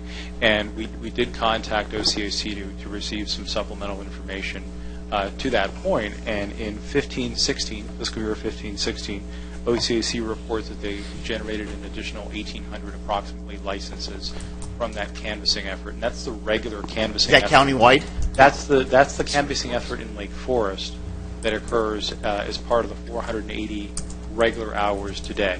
So based on those numbers that we received, that's approximately, and based on the current licensing fee, an additional $57,000 in revenue that doesn't include other delinquency fees. These are just regular licensing revenues. And as Dr. Gardner pointed out, there's the ability there to generate recurring revenue year to year as those licenses are renewed going forward. So that's the data that we have for you. Obviously, if you elect to move forward with this on a 1 year or a 3 year basis, we would want to see what those results would be on an annualized basis for your information. I understand that, you get the license for the 1 year, but the fact is that the average life of a dog is, anywhere from 5 to 15 years, depending on the breed. That's substantial, and once you get them into the system, we have record that they are a dog licensed home or not home, and they're not paying for whatever reason. I think that the total cost, I'm not interested in total cost. I think that it's good for our community to have licensed and rabies dogs out there in our streets, because the fact is it protects us, it protects our animals. But what other shots? That's the only shot they're really concerned about is rabies. They're talking about vaccination. That's not a requirement of. No, rabies is the only one that's required under state law to coincide with the license period. However, while the canvassers are out there, they people do ask them questions. What else do I need for my dog? Well, you could speak to your vet. We do have a low-cost rabies clinic at the shelter once a month, and they do bring up other questions about the DHPP, Bordetella, all the other shots that a dog would get on their annual examinations. But we usually defer the customers to consult their vet about whatever else the animal may need while they're getting their rabies shot. So I'd like to see the actual education officer put on, I'd like to have them put on a next year's budget discussion. I would support $20 fees for neutered dogs. Yeah, we're on licensing fees and amnesty program. We've still got the low-cost pet events and then the adoption center pilot program. But for this item, Well, wait on the fees. I had another question because it was brought up in some of the things you were saying. What's your experience with multi-year licensing? I've read some places it seems to work really well, some places it doesn't seem to work, and I wonder, are we doing anything here with it? And if we are, what's your success been? We don't offer multi-year licensing at this time. Other jurisdictions do. That would be something that we would need to look into and investigate. Those, like I said, other jurisdictions do offer them. But So we wouldn't have that option if we wanted to, even if we wanted to.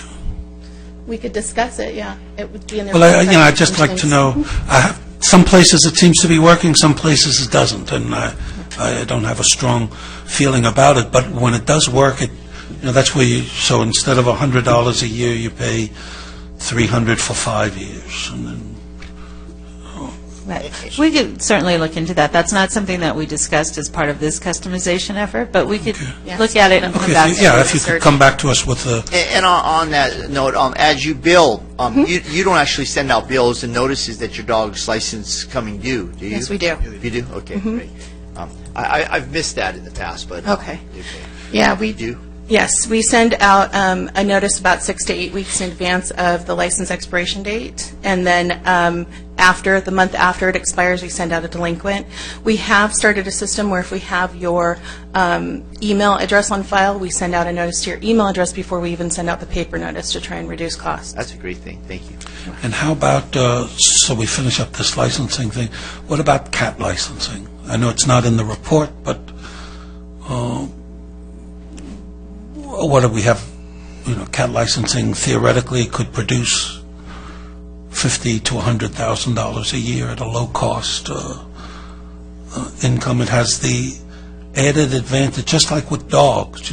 Cats get lost, and so if they're licensed and health, and so everything that's true of dogs is equally true of cats. But if they're spayed and neutered and got a chip in them, then that's taken care of. They still get lost. Oh, you're spayed and neutered. Yeah. Does anybody have any strong feelings one way or the other on cat licensing? I wouldn't say I have a strong feeling, but everyone that I've talked to, including people from OC Animal Care, people from Mission Viejo, I actually even have someone who runs a rescue that works for me, and so he gave me some comments today about that, and it seems collectively the consensus is it's incredibly difficult to do, more challenging than dogs, and not incredibly productive. Like, again, I don't have a strong feeling on it one way or another at this point. I have a strong feeling on fees in general. So in this case, I've been talking to the staff for most of the year about some of my thoughts about reducing the fees, and didn't really want to talk about it until now. Didn't want to turn it into a campaign issue or anything like that. That's not the point here. But I think that I want to see a reduction in fees. As I was really contemplating that particular issue, I just felt like the vast majority of what OC Animal Care does is more focused on what either bad owners or no owners are doing with pets rather than the good owners out there that are paying their licensing fees. And so, this is a really bad comparison, but I'm going to use it anyway. For me, it's kind of like police services. Only those that need them should be paying for everyone else's in town when there's a public safety issue. So if we have a public safety issue out there with maybe not rabid dogs, because maybe there aren't a whole lot out there, but stray dogs that might be out there biting people, or might be just out in the community. It's something that people want us to do something about. It doesn't matter whether you're a dog owner or not. You might want to see that dog get to a home. You might want to see that dog taken care of, whether you're a dog owner or not. But only the dog owners are the ones paying the fees. So, I'm not really sure that I want to add a fee. I was even contemplating throughout the year whether I was trying to strike that balance, like what should dog owners be paying versus what should the entire community be paying for that public safety aspect. And so that's why I was for dropping this fee. I don't think from a fee perspective I would want to add anything additional. I think that trying to have this come out of the general fund makes the most sense, because in my mind it is more of a public safety and a public benefit. That's how I look at it, rather than just being something that good dog owners who are licensing their pets should be responsible for. So that's kind of give you where my philosophy's been this year and what I've been considering. So. And I completely appreciate that. I think your point about the cats, and I'll come back to that.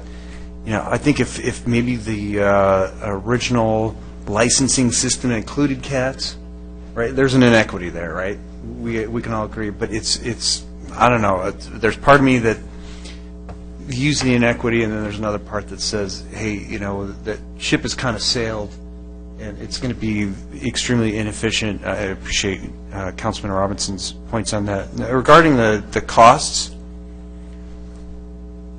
I see the table on page 325. It says for everyone here, the field services are 48% of the cost of the city incurs. 48% of the cost goes toward field services of our OCAC contract. Special services are 38%, and shelter services are 14%. So I think, as you've said in the staff report, the field services are just kind of general. It's not, allocated to certain owners. So, and you're saying, I think special services is applicable to the administrative costs for, pet owners. So the shelter services, I kind of see that one as, it's not really allocated to, it can be any dog that goes there, and it's really kind of what you were saying, that the owners that are not maybe responsible, that one I could possibly see, an extra fee, if you will, toward those who maybe are irresponsible going into shelter. But anyway, that's neither here nor there. I think if maybe staff, I'd like your just brief opinion, maybe just a yes or no. Would you say that the field services and the shelter services are kind of like a general expense that's not really allocated to a specific dog owner like the special services would be? Am I kind of feeling my way around? Is that would you agree with that? Well, the field services falls under many categories, and some of it's related to wild animal calls. Some of it's related to bite investigations. There's a wide volume of what's covered under field services, but yes, a lot of it, the majority of it, it's not attributable to one individual dog owner. With shelter services, I would say that, certainly the dogs can be tracked back to owners many times, but many times the cats cannot, and the wildlife cannot be tracked back to owners. And so you could also look at this as your general resident who is a dog owner, they're paying their license fees, but they too are paying their taxes, and they are contributing to the general fund, so they're kind of almost paying twice in some, if you want to look at it that way. So it's purely a policy decision as to how the council wants to pay for this service. Yeah, one of the traps here, funny word, we're talking about pets, one of the traps with the idea of the shelter, like the guy who loses a dog and then it goes into the shelter, so let's get him for extra costs, is that they could end up leaving him there and say, well, it's not worth the $200, and so we end up killing an animal. So I'd stay away from that. And most of the field services are, as you're saying, these general things. It's like the dead animal pickup. So you have no idea who the dead animal pickup, the stray dog or the stray animal. So, very few of them do you know, and we only return like 40 maybe in a year, and you wouldn't want to play with that fee either, because if I got to pick up my animal, for too much. But there are some fees in there that we could have played with. For example, bite investigations, for those extra licensing when they do, somebody's got 10 dogs in their house or things. So there are some of the fees in there, in the special fees, that probably we could adjust to make it a little fairer, that everybody doesn't have to bear the burden of a bite investigation, or everybody doesn't have to bear the burden of a rabies investigation. Although 95 is pretty stiff, I have to tell you that. But, when my dog bit me, that was kind of my fault. Why should you have to chip in for that? Exactly. So we probably could ask you to go back and with the animal county to go through some of those special services, and where we could offset them with, where there's, personal responsibility, we might adjust those. But the vast majority of them, dead animal pickup, stray, there's really nothing that's general. No, and thank you for the explanation on the shelter, because you obviously don't want to increase the mortality rate there. Yeah, you tend to say, well, let's, you general too, but. So where I'm trying to go with this is, and I'll be brief, is the 48% for field services plus the 14% for shelter. If it's not really something, if we feel like that's more a general fund, after the split in the reduction of the fees, it says the general fund's contribution would increase to approximately 57%, and so we're saying 62. I wouldn't even, support just a little bit further increase. I'm not trying to split hairs, but to get to, a 62% general fund contribution based on the field services and shelter. And you might say, hey, there's 2% or, maybe 2% needs to be allocated to. So I'm saying that we're really close, I think, to what the general fund, in theory, should be contributing versus what our new fee structure is. So I'm going to support the reduction. And if someone has any further, I'm just kind of taking a really overall kind of a high-level estimation here. Any other comments on, we got two more items to talk about. We're on license fees and amnesty program. Anything more? And then we'll go to low-cost pet events. So are you seconding my motion on that? Are we going to vote on that separately right now? No, I think let's get through the staff report, and then I think we can just go. That was a long time to ramble on about that, where we were talking about moving on anyways. I thought you were interested. I thought he was going to apply for that $9,600. He spent so much time talking about it. Okay, Mayor and members of the council. Sorry, I do have one more thing. So, and I've just mentioned this, so since we're on the fees part, what can we do from this a la carte option side about the penalties and fines? Because, like I said, I do feel like they're onerous. So I don't know if...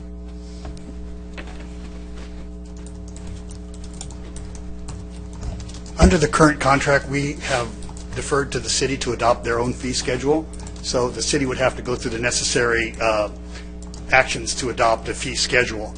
We can certainly provide you with any of the cost information or anything along those lines, so we could work with, like Dr. Gardner says, you can work and figure out what the cost of the service is or what is offset here or there. But that would be the discretion of the city. Those typically, the fines and those types of things are prescriptive by the jurisdiction that sets them. Right. So in this case, we only looked at the financial impact of those two fees we mentioned. So what we could do is come back to you at a future meeting or during the budget process with an analysis of what would happen if you looked at those additional fines based on what our pattern of revenue collection is. Yeah, and I think budget process, and, I'm thinking, I don't want to get into too much of the weeds, but just give you my thought here. I'm thinking something like a 10% a month or a 50% throughout the course of a year, something like that. I've heard too many stories about the triple the fee thing, and for someone being 3 weeks late. I don't know again whether that's accurate or not, but that's just kind of some of the stories I've heard, and it just seems pretty burdensome. So. All right. low-cost pet events. Okay, another option would be to add low-cost pet events here at the city, and so we would ask Orange County Animal Control to put those on for us, essentially. So they could include a variety of things, including low-cost microchipping, vaccinations. They could subcontract with a spay and neuter operation that could be done remotely. I mean, a mobile one that could be done at a park or so forth. So this is really up to the council if you want to supplement this way. We are also going to talk about an adoption center, and part of that scope of services is pet events. So this is a little duplicative. So right now we have the county supervisor, I think it's Lisa Bartlett, that does a pet adoption and event at our sports park annually. Is that something we can include in? Is that extra fees upon us to have people out there? No, there's no extra fee for us to have that. So we could simply just, as long as the supervisor continues that program, we could continue to partner by offering the location and not necessarily add that to our contract costs. Okay, I would support that, and then as we go on to our pet adoption center, that would be an educational source too. So let's go on to the next. Anybody else? All right. All right. The second part of my report focuses on a pilot animal adoption center. So giving a little background, at the budget workshop held in May, a member of the public requested the City Council budget $15,000 to support a pet adoption center. On a motion by Councilmember Gardner and a second by Mayor Pro Tem Voights, the Council voted unanimously to budget $15,000 for an animal adoption center and directed staff to develop an RFP for those services.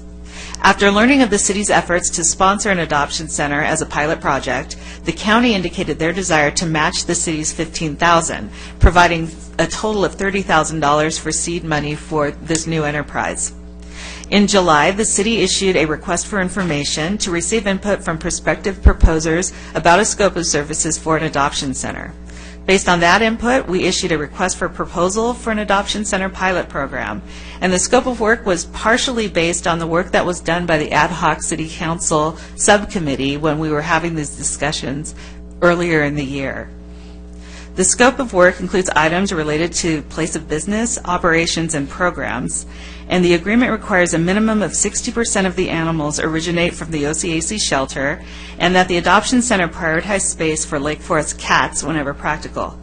The adoption center may accept animals from outside Orange County Animal Care jurisdiction as long as no animal from an OCAC service area is denied space.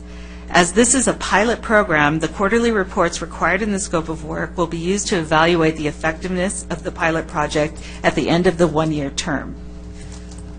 We had one proposer as a result of the RFP, the Pet Adoption Center of Orange County, the group that requested funding at your budget workshop. Led by Ms. April Josephson, the Pet Adoption Center is an established member of the OCAC Adoption Partner Program, and staff is recommending approval of the agreement with the Pet Adoption Center of Orange County for the one-year pilot program.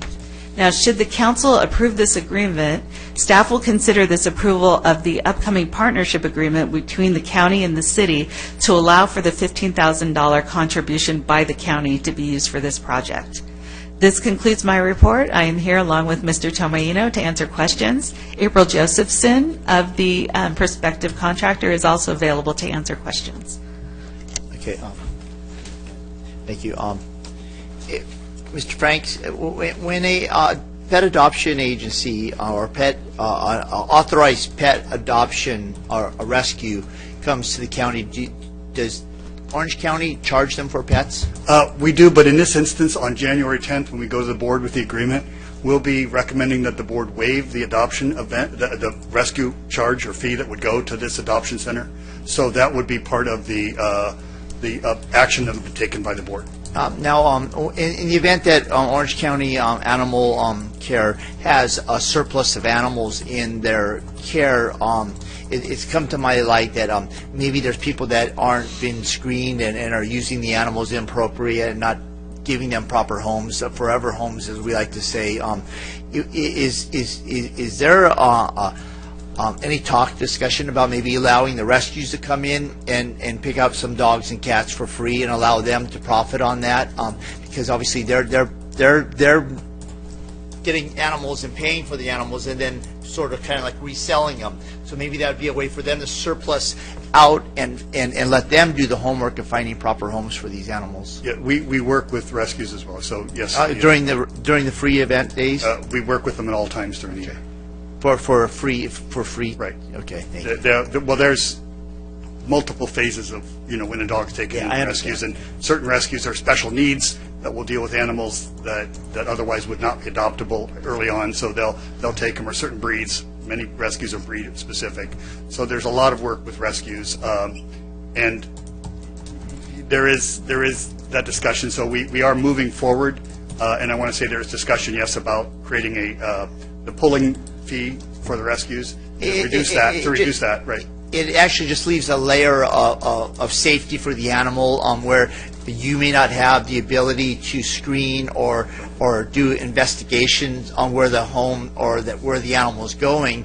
The rescues have the time and effort because they have volunteers and they have a passion, because that's what they want to do, is save lives. And so I strongly would support that. And I know you guys are moving and making drastic changes there, and I commend you on that. But I was heartbroken to hear the stories that possibly could happen, and I try not to think that, but the fact is that from this point on, I'd like to say, go in with the eyes wide open. So I would just make that comment as a council member and as someone who's just adopted a little kitten there just a few weeks ago. I was thrilled to find my new little kitten, but the ones that were there that last weekend that were adopted out that may have not gone to good homes, it troubled me a lot. And so I just wanted to make that comment publicly. But I do think you guys are making great strides in your new home. I think your new location is going to be a beautiful location. So I do thank you for that. But wait, there was somewhere I was going with this. Well, I'll have to come back to me. So I just had a quick question. Are you saying for the term, that one-year term, there will be no fees, just to confirm? I certainly will. We are recommending that to the Board of Supervisors, but I certainly can't speak for the Board of Supervisors, and just like we have to, your staff are presenting something, but that would be our recommendation to that the animals pulled for this adoption center would not have, for the rescue, would not have any charge. And what about renewable terms? If it's like in the sample contract? We're recommending it for the term of the contract, or the MOU with the city. So okay. Whatever, and we would not be administering or anything. We'll just, the MOU is simply to provide the money to the city. You would be the administrating contract, so we would simply be provided to you. And that would be, we have interest in making this a longer term, but I think we have to start with a pilot, and that's sort of the suggestion, that we start with a pilot, so we concur with the city's recommendation. And on the contract, it says if I understand it right, I'm going to probably ask the city attorney too, but it looks like it says in section 3.3.1, the total compensation shall be $15,000. Are you expecting it to be $15,000 a year or $15,000? Seed. We will be $15,000 we're planning for the initial year. Okay. I think the city that's the discussion we've had with city staff, and we obviously are willing to go forward with that. I mean, part of a pilot is just, in fact, to get statistics. If the city doesn't, want to go further with it, then we certainly wouldn't be putting money into it. We would reevaluate our situation as well. And then maybe if the contract renews for the second year, are you expecting another 15 to spend, or? We're planning on 15 annually at this point. And our goal would be to have these statistics that we could potentially have other adoption centers throughout the county. So this is a pilot program, hopefully, to get us some statistics. Other cities have expressed interest in maybe having a similar format, so Lake Forest would be leading the charge in that regard. Okay, just wanted to ask that. And then is that your so I don't know if that compensation, maybe it needs to say total compensation per year, or? Yes, that's for the pilot. But the term, it says on the term that the term could be renewed at the sole discretion under 3.1.2 for 2 additional terms, or 2 additional years, 2 additional one-year terms. So if the total compensation is just $15,000, I'm not sure. Well, we would have an agreement. Year, or the money contribution for us is different than the terms of the contract with the. So we're not party to the contract with the provider. So that's the city contract. Right, and now I switched gears and went to city money. Okay. And I just asked you about the county money, so I'm Thank you. transitioning to city. Thank you very much. You lost me. Yeah, no. Mr. Mayor, Council, the agreement currently has a not-to-exceed total of $15,000 from the city, period. If the city were to renew the contract, the city could then revisit the issue of compensation beyond the $15,000 for additional years. As it's currently written, this is a one-year contract for $15,000 from the city with the option to extend. That would include the ability to add additional funds to the contract for those extended years. Mr. Litigator, why would we include that in there when that's to our perspective? Anyways, we could extend that contract at our discretion. We didn't have to put that in the contract. By including that in the contract, it allows council the ability to do this without going out to RFP again for a provider. It allows us to remain in contract with this entity. There's a statistics in there. It can hold up to 20 cats and 20 dogs. Is that correct? 60% of them come from the shelter. What if we have an influx of cats from Lake Forest and we don't have room for 60% of the cats from the county? Well, I wrote this so that, because it is a pilot program, and I know that our operator has funding from other places, I didn't want to put in 100% because I didn't know how that would work with her funding her program. No, but what we are requiring is that 60% of the animals come from OCAC, and that they prioritize the cats from Lake Forest into their spaces, so that to the extent that they have room, we want the first choice to be a Lake Forest cat. All right. That's where I was. Yeah, sorry, I was confused by your question. I'm sorry. Okay. I want Lake Forest cats and dogs to get first priority, and obviously with the generous offers that I'm hearing, I expect you to always have plenty of dogs and cats in there for adoption, so I'm excited about that. I have nothing further. Anyone else? I think there's some public. Yeah, but we're on the last item for the staff report, so any questions? I do have a question. In there, do you participate at with the county Animal Day at the Lake Forest Sports Park? You will be. I've already had 2 meetings with Laura and Sergio to plan it. So yes, we are participating. We're the sponsoring nonprofit for it. She actually ran it the last time. Yeah, we did run it. We did run it in March, and we will be again running it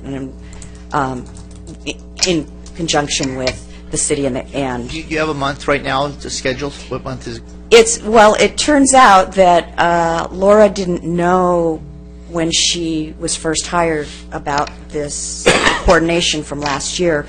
So you have published February 18th as the day. You've published it as 10 to 1, but we're changing it to 10 to 2, and so all of the future publicity will say 10 to 2. So February 18th, 10 to 2 at the sports park. Make one small suggestion that we maybe, with the success that we had there, is maybe schedule one for the summertime where we probably could get more families participating and the weather may be more conducive. In fact, if we get a rainy year, that's going to be a the date was already set, but I agree with you on that. And as far as I'm concerned, I had suggested that we do quarterly events of different types, so we can do something else or something similar or an offshoot or whatever at a different time. I do know also, though, that as far as the summer, it's not a great time for pet adoptions. That's when the shelter gets the fullest, because families are on vacation.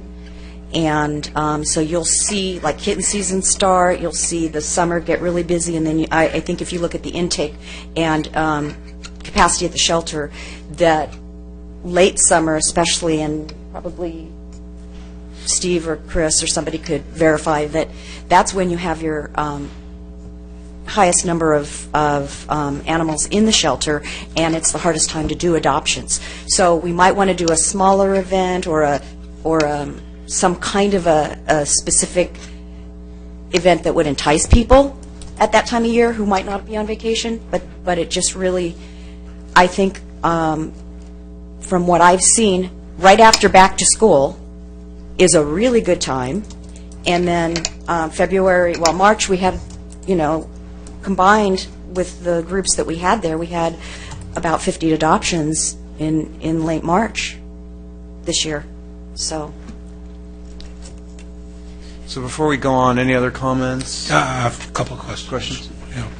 One of the biggest problems and costs, I guess, for us here in Lake Forest are our owner, what Orange County calls our owner-requested euthanasia, which is, Ms. Logan pointed out before, some awful statistic. What did you say? 286 animals were killed within 45 minutes of being there. Whatever. We don't have that many from Orange County, but will you be able to circumvent?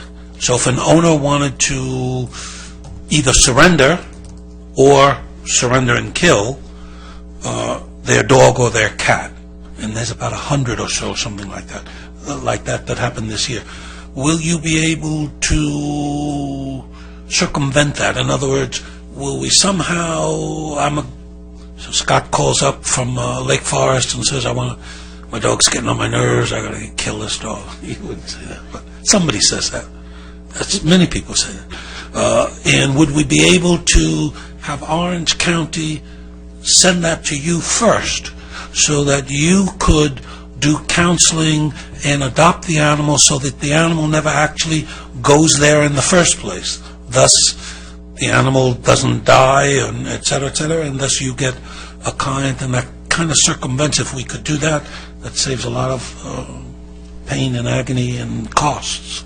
Well, and another question to kind of add on to that is maybe the county, do you know the statistics on, I'm sure, there's enough people in this world that I would want to think, hey, my dog is on its last legs, literally from cancer.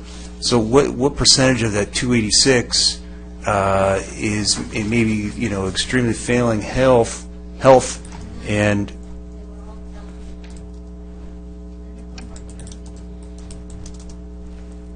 it's a very difficult thing to judge because a lot of it is subjective, especially when they're coming into the shelter. But to answer the first part of the question with Dr. Gardner, I helped establish the shelter intervention program that's operating at the Orange County Shelter now, OC Shelter Partners. They have a contract with OC. They are on site, and when they're not on site, there's a phone number that intake has people call so that they can help divert.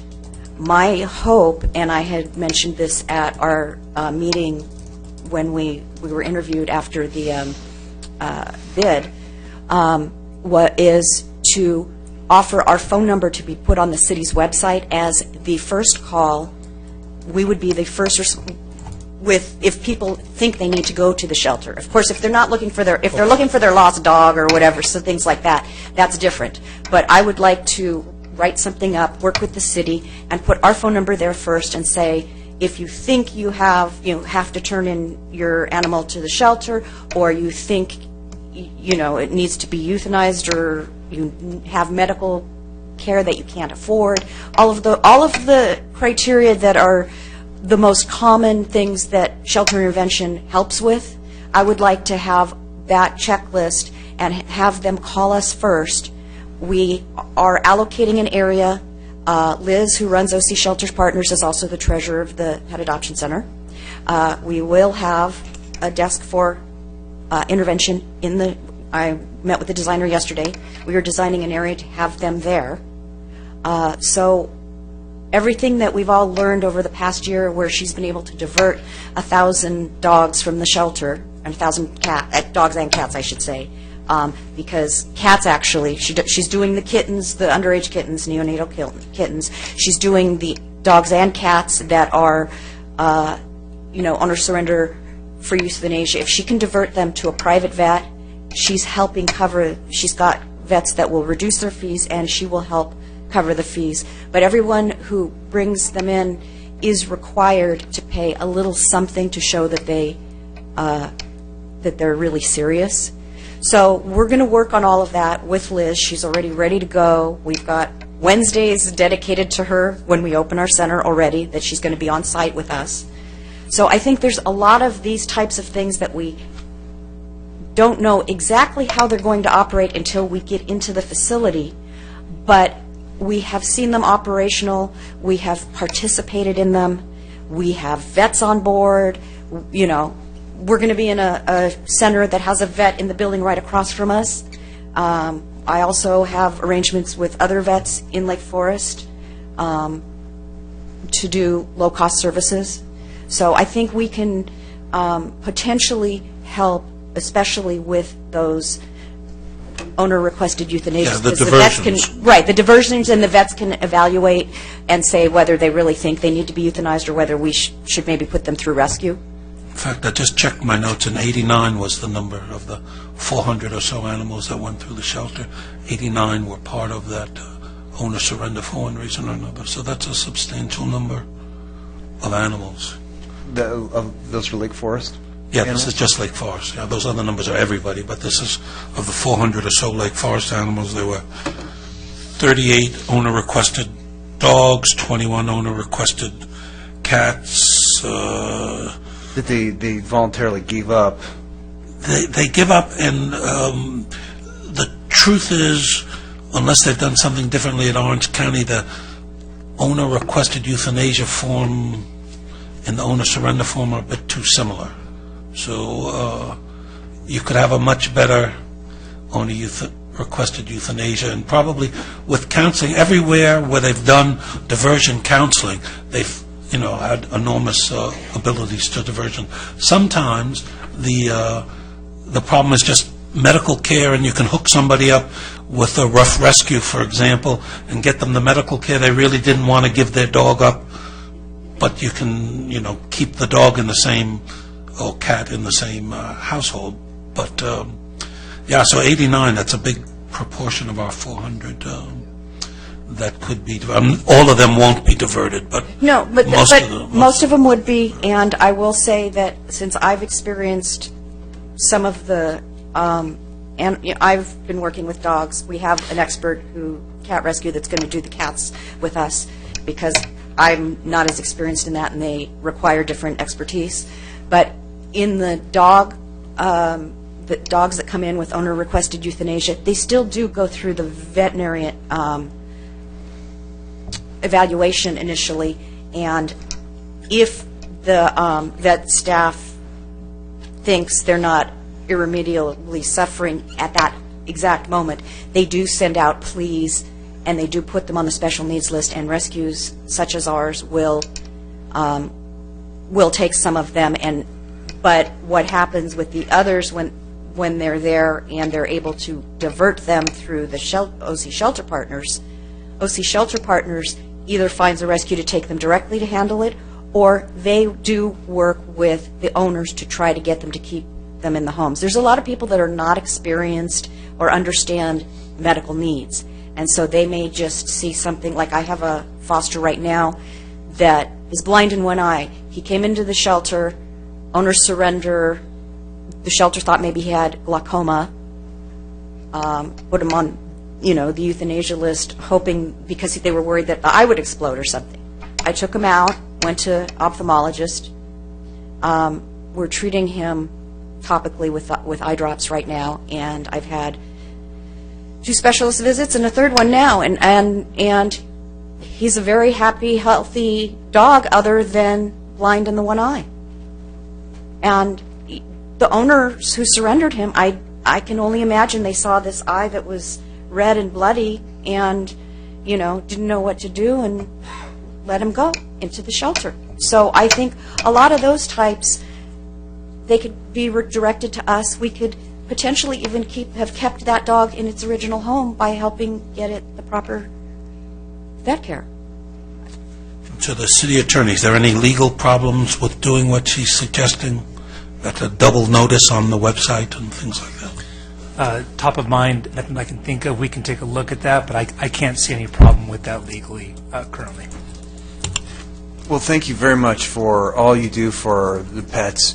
And I want to thank staff. I want to thank the Orange County Animal Control for coming tonight, for all the work that you've done. I know you've spent a lot of time on the RFP. I think Councilman Robinson, Councilman Gardner,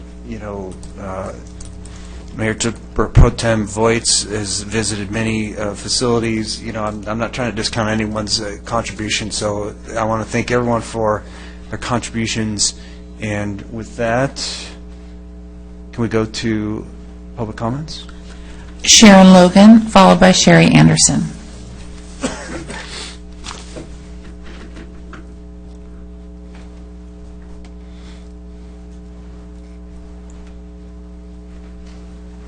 Welcome again. Good evening again, members of the council. First, I just want to say I'm thankful and I'm really grateful. I commend you for agreeing to do the pet adoption center. I think that's going to be a really good thing for Lake Forest, and I really do wish April the best of luck, and I really hope she succeeds, because the pets at Orange County Animal Care needs all the help they can get.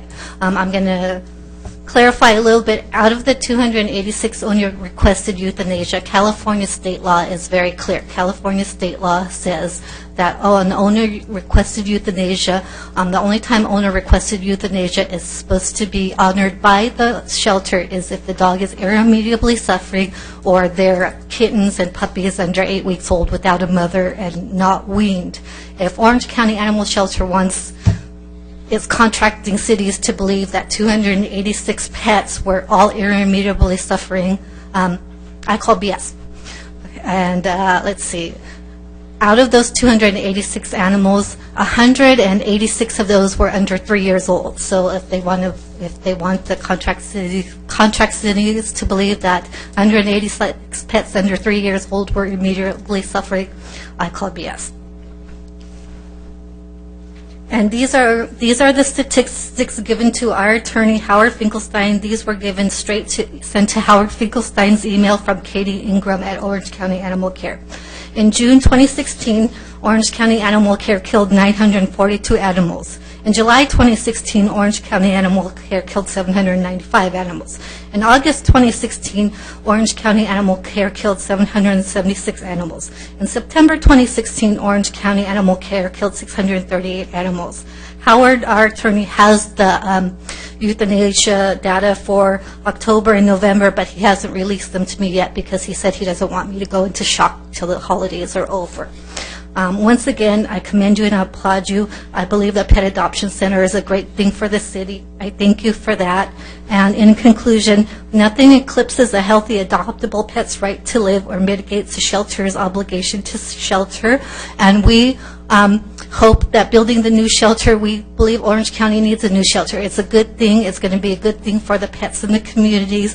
But in the end, Orange County can build a shelter that looks like the Montage in Laguna Beach, but with Hawkins at the helm and staff that are pro-kill over pro-adoption, nothing's going to change. Thank you. Sherry Anderson. Thank you for your comments. Welcome. Thank you. First, I want to remind you that all of the neighboring cities around us take care of all of this. They do it with a no-kill policy, and they do it humanely, and they do it for a lot less money, which they proved to you a year ago in October when Sharon Cody was here and went over all of that. The communities love their shelter. They volunteer. They appreciate it. I absolutely resent and hate that my taxes and my fees are going to a high-kill shelter 17 miles away.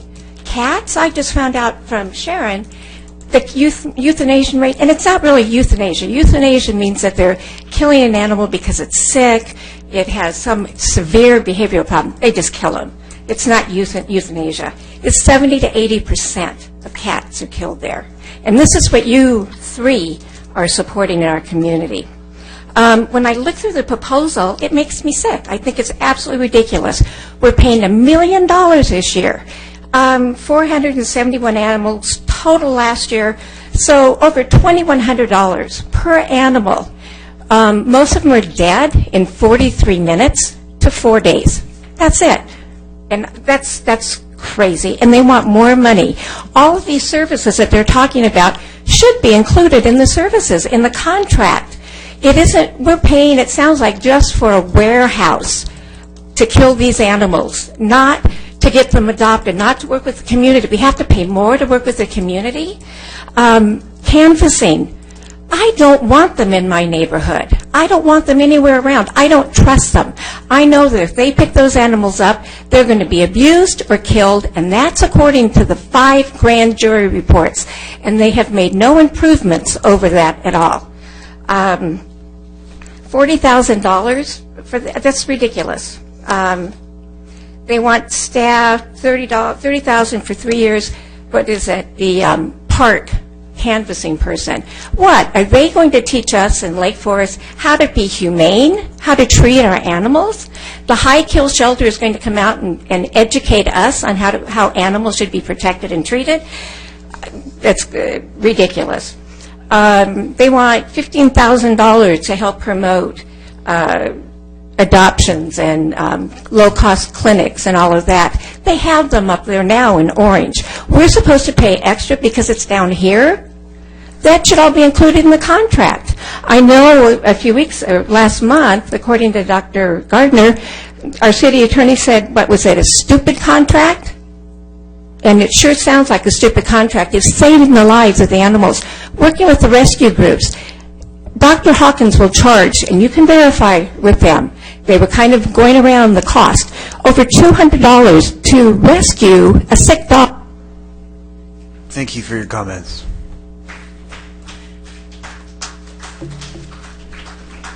Okay, so I guess we'll bring it back to the council.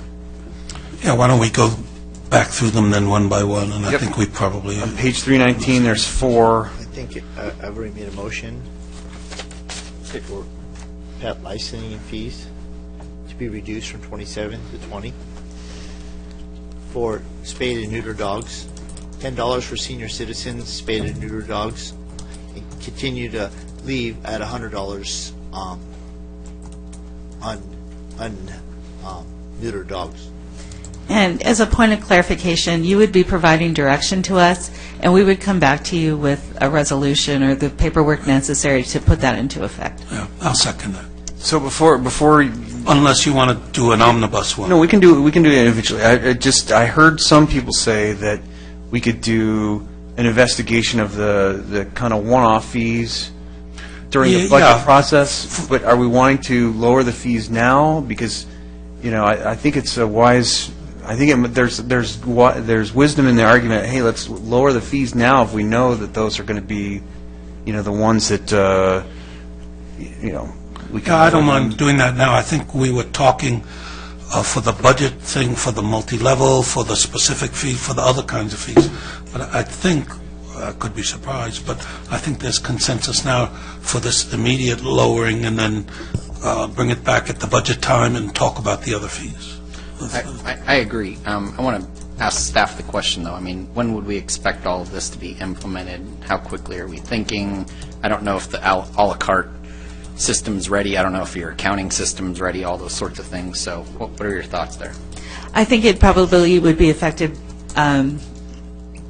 in the next 4 months, because we would have to come back with a resolution for you to adopt the licensing fees. Then they would have to be put into their system. There need to be some education. So on that one, I think a few months. For canvassing, that would be something we would put on our contract starting for next fiscal year to start that up, and so that, and also to allow us to add it to the budget for the next fiscal year. Instead of leaving it up in the air, could we try to shoot for the pet event, for the supervisor's pet event, and introduce these changes then? Because that's about I could 3 certainly months come ahead. back with more of a timeline. After we get your direction, we will sit down with OC Animal Care and get a more definite timeline for you, certainly. But we could keep in mind your goal of being able to announce it at the pet event. Because there'd be a lot of people there, we could hand it out. That's the best place to educate it. If we could. If we can't, we can't. But let's shoot for that. And I'm also made a motion that we accept staff recommendation. We need to vote on the first motion. Okay. But are you, I don't know if your motion addressed like maybe the first set of fees being sooner and then study the other fees. What's your opinion on that? Lowering our pet license fee for spayed and neuters, dogs, to $20, $10 for senior citizens, $100 for unspayed and neuter dogs.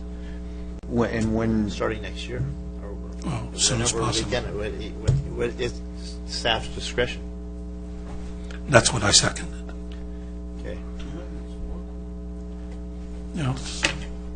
I mean, we're just leaving it really, we've said we want to make sure our motions are very specific, and if we're just kind of leaving it up to staff's discretion, I just... Okay, by no later than the pet event in February.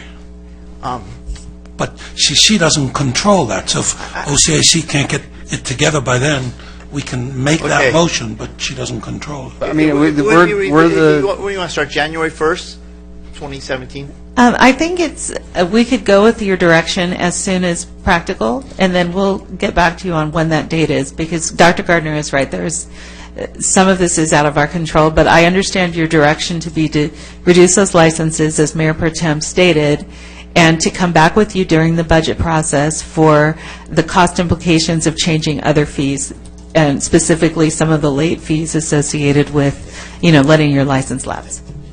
So as soon as possible for the pet license. Right, but as soon as possible for the pet licenses. Come back for the budget for the other kind of one-off fees. Correct. Okay. Okay. We have a motion and a Call for the second, vote. and we'll call for the vote. That motion passes unanimously. Okay, and the other one was, I support the canvassers, except that I think it's really important for me to have results if they're going to be out here, because, if you send somebody into the community, are they doing 40 hours? Are they having results? I think that's important for us to know, because being a steward of the people's money, I just got to have some kind of accountability there. So I'm going to trust that with you guys, and so I will support that. And I think that in the long term, it will pay off. We have new parts of the city, new communities, which maybe are bringing dogs and cats in, and it may just have to be reminded that they need license. So the people out there, the canvassers, will be able to, I'm sure, get a lot of people licensed and get them into the system. So I support that for the 3-year program. Okay. Would you consider adding that we get monthly reports on that, like we do on Music Jail, for example, and what's going on there? That they give us that monthly report. I would. I just don't know if there's seasonal times when you do this, or how that all works. So I don't know if monthly reports are. I don't know exactly how it all works. So 480 hours is 40 hours a month. So. Yeah, we can definitely supply monthly reports. We would usually do like a continuous 6-month canvassing. They do work 40 hours a week, so we would definitely be able to supply you with information. Quarterly. It sounds, and I'm supportive of what you're saying.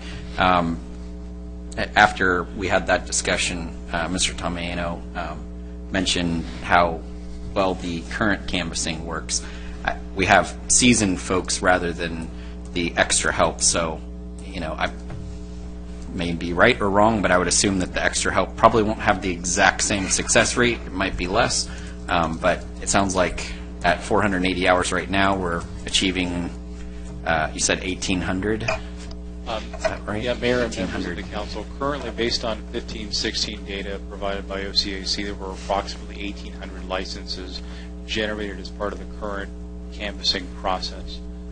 Specifically, though, to the operations of OCAC, I would defer to them as to the staffing that would perform the additional canvassing, but there definitely seems to be the opportunity there to recover the nominal $9,600 cost per year. Of course, we would see the results then in the monthly reports prepared by OCAC. Yeah, I mean, at the $20 level that we're talking about, if they were all the altered dogs that we're talking about, then we'd be looking at it would take 490 dogs. So No. So I It's think great. we're probably going to hit that number. I'm but the report's still happy good. to hear that they're making money now. Previous year, they weren't making money. Maybe they're making money now because they were making so little. But, I think there's great value in testing it, and let's go ahead and try it and get the data. And if the data says, it's great, and we don't, again, we can look at future revenues. So it doesn't have to break even on a cost basis, but we may in fact. So sure, let's try it, and let's keep a watch on it. That's my only. Let's get the reports, and so I'll second the motion. Just briefly, does it take a lot of time to do a monthly report? Is it like hit a button, or do you have to compile a bunch of stuff? Is it automated or manual? Part of it is automated, part of it is manual. It wouldn't take us very long to put the information together because we're entering data on a daily basis from what we gather in the field. Okay, I'm fine with monthly. I just wanted to make sure if it's... No, and I don't want to break their backs.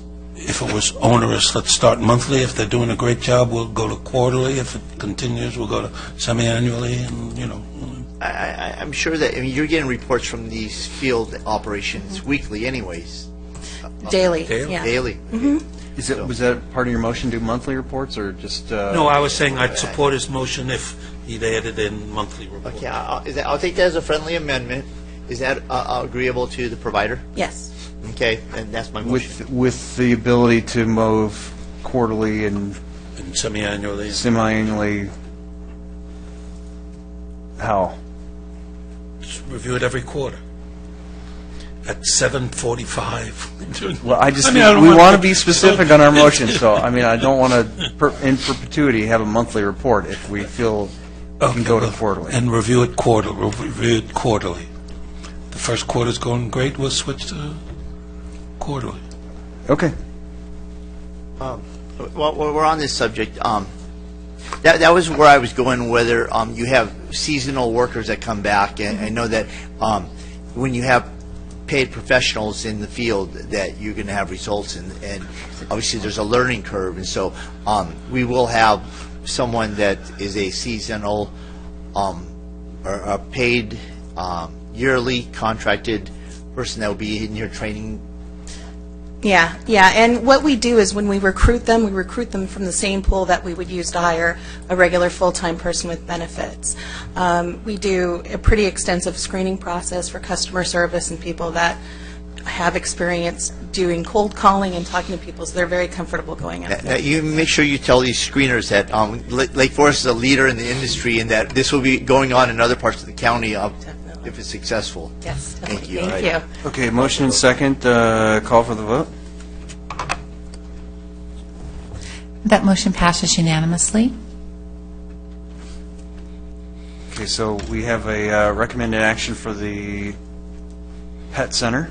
I make a motion that we move staff recommendation and the $15,000 as a pilot program, and hopes that this actually decreases the kill rate at the Orange County Animal Shelter and finds forever homes. And so, April, a lot's hanging on you, a lot of these little lives, and so that's my motion on that. Second. And can I make a friendly amendment to revise the contract so that it's per year, and so that it doesn't say total compensation is 15, if we have the unilateral ability to renew for 2 one-year terms, I'd like the contract to say, per year, compensation per year of $15,000. No, that's what I won't take that minimum. I'll take it as written. Well, I don't see the contract saying it says total compensation. I think we'd have to do a contract amendment to change it. Whereas you have in the contract it says the city can unilaterally add 2 one-year terms. So why not make the contract so that we can don't have to amend Council, the contract as currently written has a not-to-exceed cap for the city of $15,000, regardless of whether it's... That's period. Period. So the city can extend that for 2 additional one-year terms.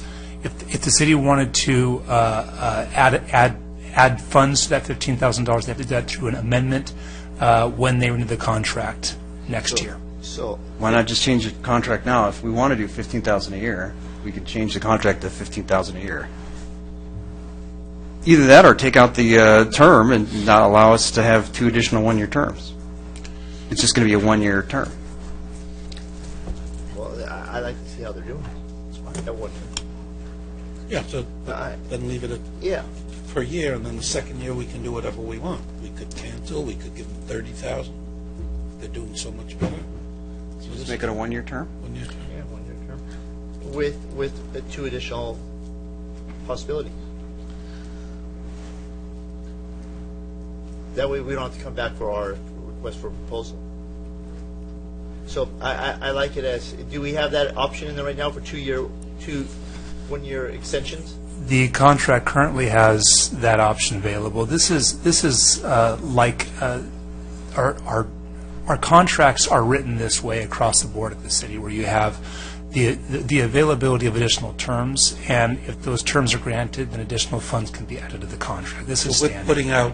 We're putting out $15,000 this first year. That's correct. And at the end of the year, when it's over, we could say, and we put an amendment in, and we're going to give you another $15,000 or whatever for the next year. It leaves discretion with the city council and doesn't tie your. We do that all the time. That's a standard contract. Thank you. All right, we have a motion and second. Cast your votes. It doesn't matter. That motion passes unanimously. And we've got 2 more items, if I'm... No. 1 more item. The recommended action item number 2. Which is that? Dedicated Animal Control Public Education Officer.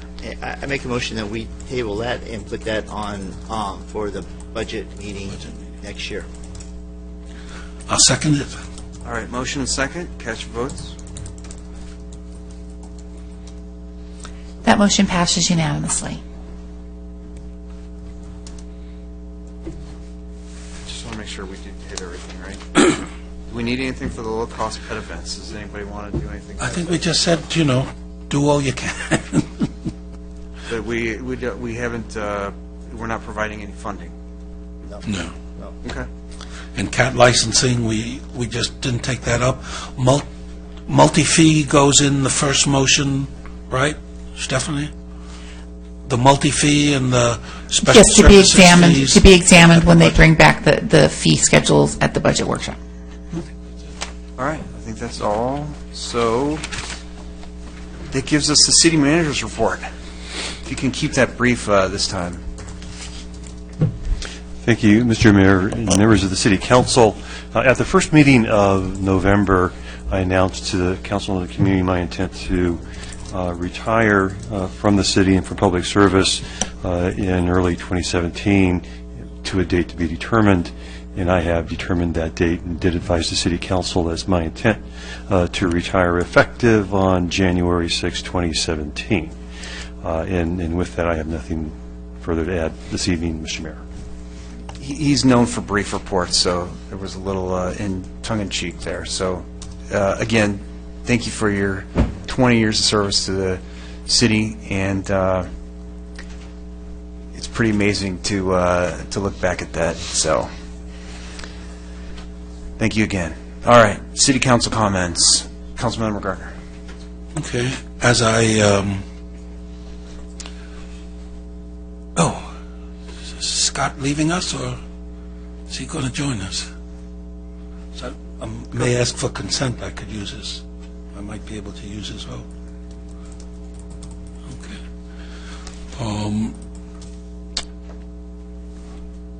As I said before, about I've been concerned with traffic for years. This tragic incident is only one example. As I said, we've had recent accidents on Muirlands and Overlake. We had an accident on El Toro, speeding on Keeley, parking in Bennett Ranch, parking in Raymond. And I don't think the traffic advisory group, I honestly don't think it really did very much good at all. So I'd like to bring back one more time the consideration of a parking commission, traffic and parking commission. That would be a higher level more independent group that could tackle these issues in more detail. So if I could have consensus, I'd like to have that brought back for a future council meeting. I support that, obviously, but it's something that I moved to make happen back in 2013, 2014. I lost 4-1 on that. I think you and I tried to do it last year. We lost 3-2 on that. So I don't think we're going to make a difference tonight. We're going to lose. I mean, you have my support, but I don't think we're going to get support from any of the three gentlemen to my immediate left. So, but then again, I may be wrong. Maybe one of them. Well, if we don't get support, I think you're right in the sense if we don't get support tonight to put it on, we won't get support there, and then there's no point wasting our time and your time. There's no point to go through this. There's a third one of you that would consider stepping it up, then I think it would be worth doing. I have a friendly amendment or a suggestion. I would like staff or the planning commission, I'd like to investigate where we can put those flashing lights, where there are crossings on streets like Muirlands or Rockfield or Rudy, and put those flashing lights in to where they can push the button and then the lights will start flashing, much like in Laguna Beach where you're crossing this, you're going down Pacific Coast Highway and there's a crosswalk and all of a sudden the lights start flashing in the ground that there's someone that's a pedestrian that's going to cross. I think that's something that we need to look at. Well, yeah, but and Kylie with the speed bump and Rockfield with the traffic light and the traffic light on that is one item, but there's about 6 or 7 items. As you know, we got a letter from Father, what's his name, at the Compostello at the church, and they want to do a traffic thing there too. So traffic is, it's a major concern of people. I don't think the traffic. We tried the traffic advisory. We tried the forums. They didn't work. Well, they gave us information. So we tried the traffic advisory group. Honestly, they pretty much rubber stamped everything we were doing and said it's great, but it's not great. I think that we have the ability to direct planning commission to start looking at these parking and also traffic issues, because we're losing the building that's going on, and I think that the planning commission is sometimes there for a half-hour meeting. I think that that's only once a month. Yeah, I think the planning commission can start looking at this and be a great assistance to us. And I think there are areas, like you said and our community said, there's places where they need to look at, and there's even places where we have spillover or where we have multifamily units that we have that are infecting neighborhoods. And I think the planning commission needs to take that and start looking at that and utilizing those meetings. We have a committee that's coming for once a month for 20 minutes. Yeah, that's I can half a loaf. I can live with half a loaf, and if that works and they find that that's overwhelming, I agree. And that they need to expand, fine, if they can do it, because we've cut them in half and they're even less than half. So I think that's a good way to start. And we don't have to add structure, administrative costs already set up, it's already Brown Act, it's already got a lawyer. And they're on there, and they don't have. It's a good idea. So I'll accept that. Is that okay with you? Absolutely. Okay, great. Then come back to us with the idea of tasking the planning. One meeting a month will be traffic and parking, and the other meeting will be the regular. Or just adding it to some of the. They only have one meeting right now, so. Yeah, so we would add a second meeting, which is only traffic and parking. Well, or do you just want to add it? Mr. Mayor, council members, if we could, at this point, there's consensus. We can bring this back to ensure that we're not deliberating on an item that's on the agenda tonight. Okay. Yeah. And just the one thing that I would want to add to this is that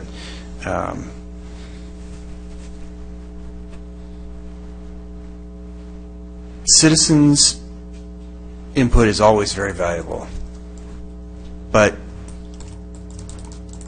it almost feels that and we can talk about this at another time when this item comes back, but it almost feels that you're saying, and you can correct me if I'm wrong later, but it almost feels like you're saying that staff isn't doing its job at these certain intersections, and I'm not sure how the citizens are going to be able to evaluate whether staff is doing the right job at the intersections. There's been no improvement for over You know, I'm sorry, but the public comment section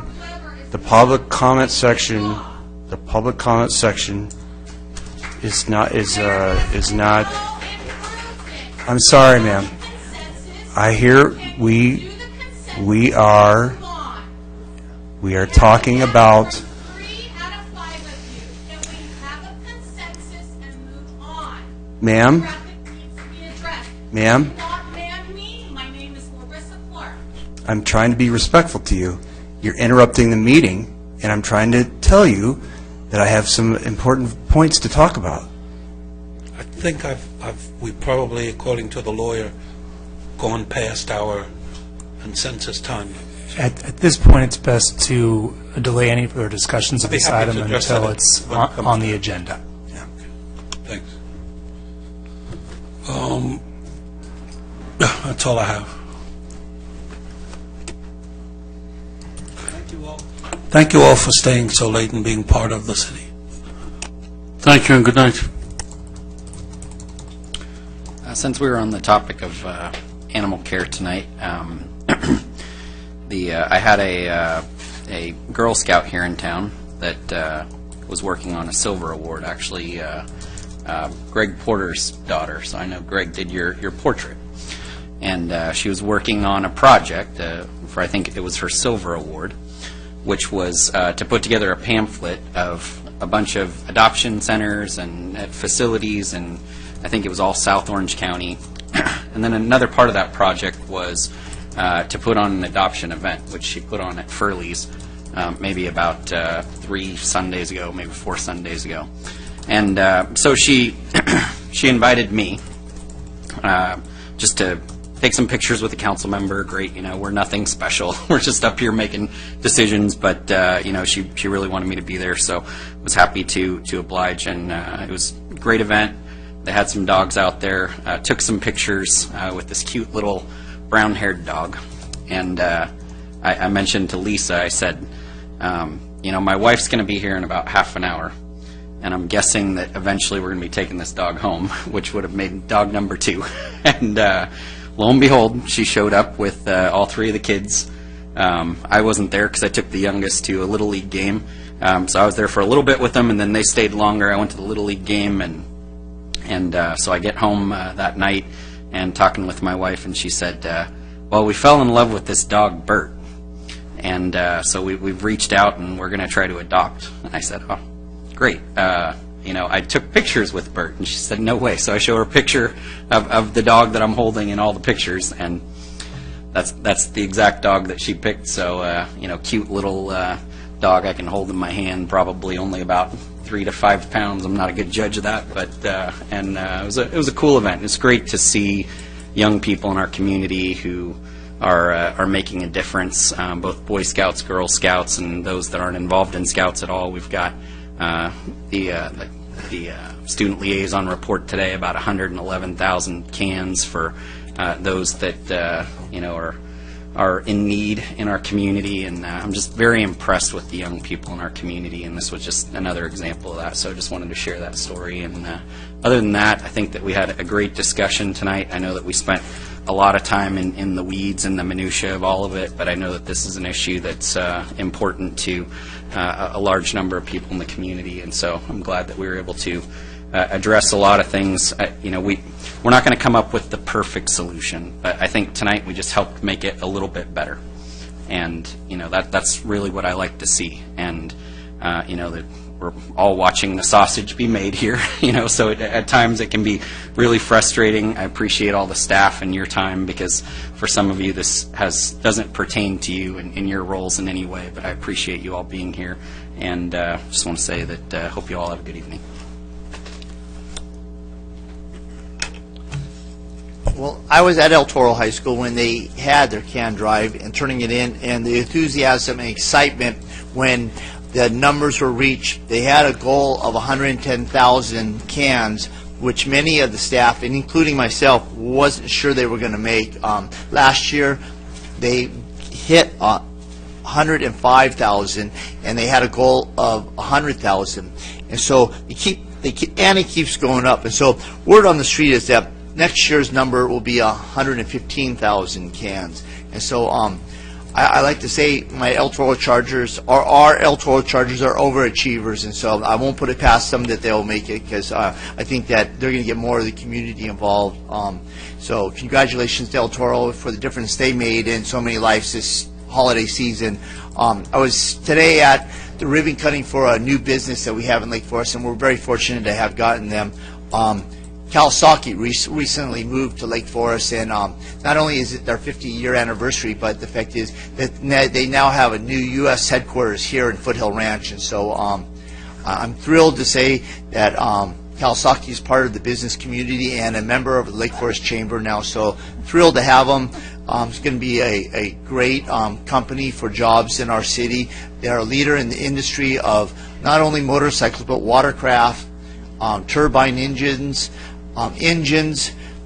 military vehicles. They kind of into a lot of different atmospheres, and they do a lot of stuff and they do it good. So I'm thrilled to have Kawasaki in our city. I want to say thank you for a great year to our mayor, Mayor Hamilton. You did a great job for us, and thank you to Councilman Adam Nick and Councilman Dwight Robinson and Councilman Jim Gardner. It was a combative year at times, but the fact is we did come together with some good votes and moving the city forward. And congratulations to Leah Basil for her election to the City of Lake Forest. We're welcoming you up here, and we're looking forward to having you up here. You guys all have a great holiday season, and wish you the best, and thank you, nothing further. And Bob, thank you for so many great years in Lake Forest, and I know that because of the staff that you've put around you, that we're on stable grounds, and we're excited for the future. We're going to miss your leadership, but I'm sure that because of the people you've chosen to help the city, we're going to be on stable grounds. Thank you so much.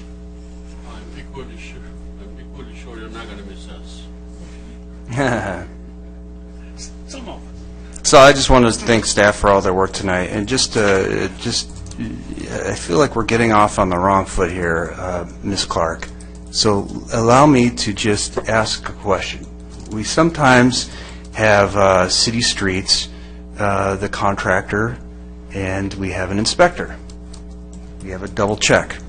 We have construction projects. We have a construction inspector.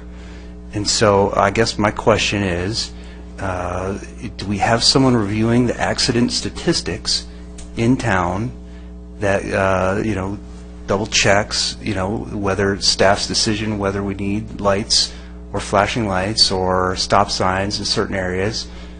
This is a separate discussion from a traffic commission. So this is the item I was trying to put forward, see if there is a review of maybe staff decision on, important things like that. Mr. Members of the City Council, the short answer is yes. We could go into more detail, probably not this evening, but certainly the city traffic engineer, Mr. Wheeler's, you guys have got your names all changed over there, by the way. Have you noticed the name plaques over there in front of you? Anyway, they coordinate with the Orange County Sheriff's Department regularly on all accidents that occur in the city, and when we see patterns, then something would occur. But we'll provide more information later for you. All right.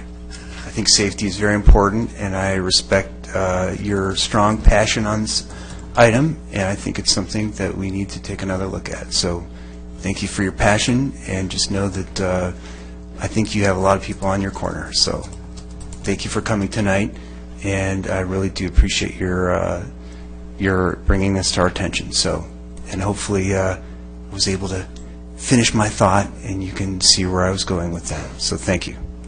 And with that, we're adjourned.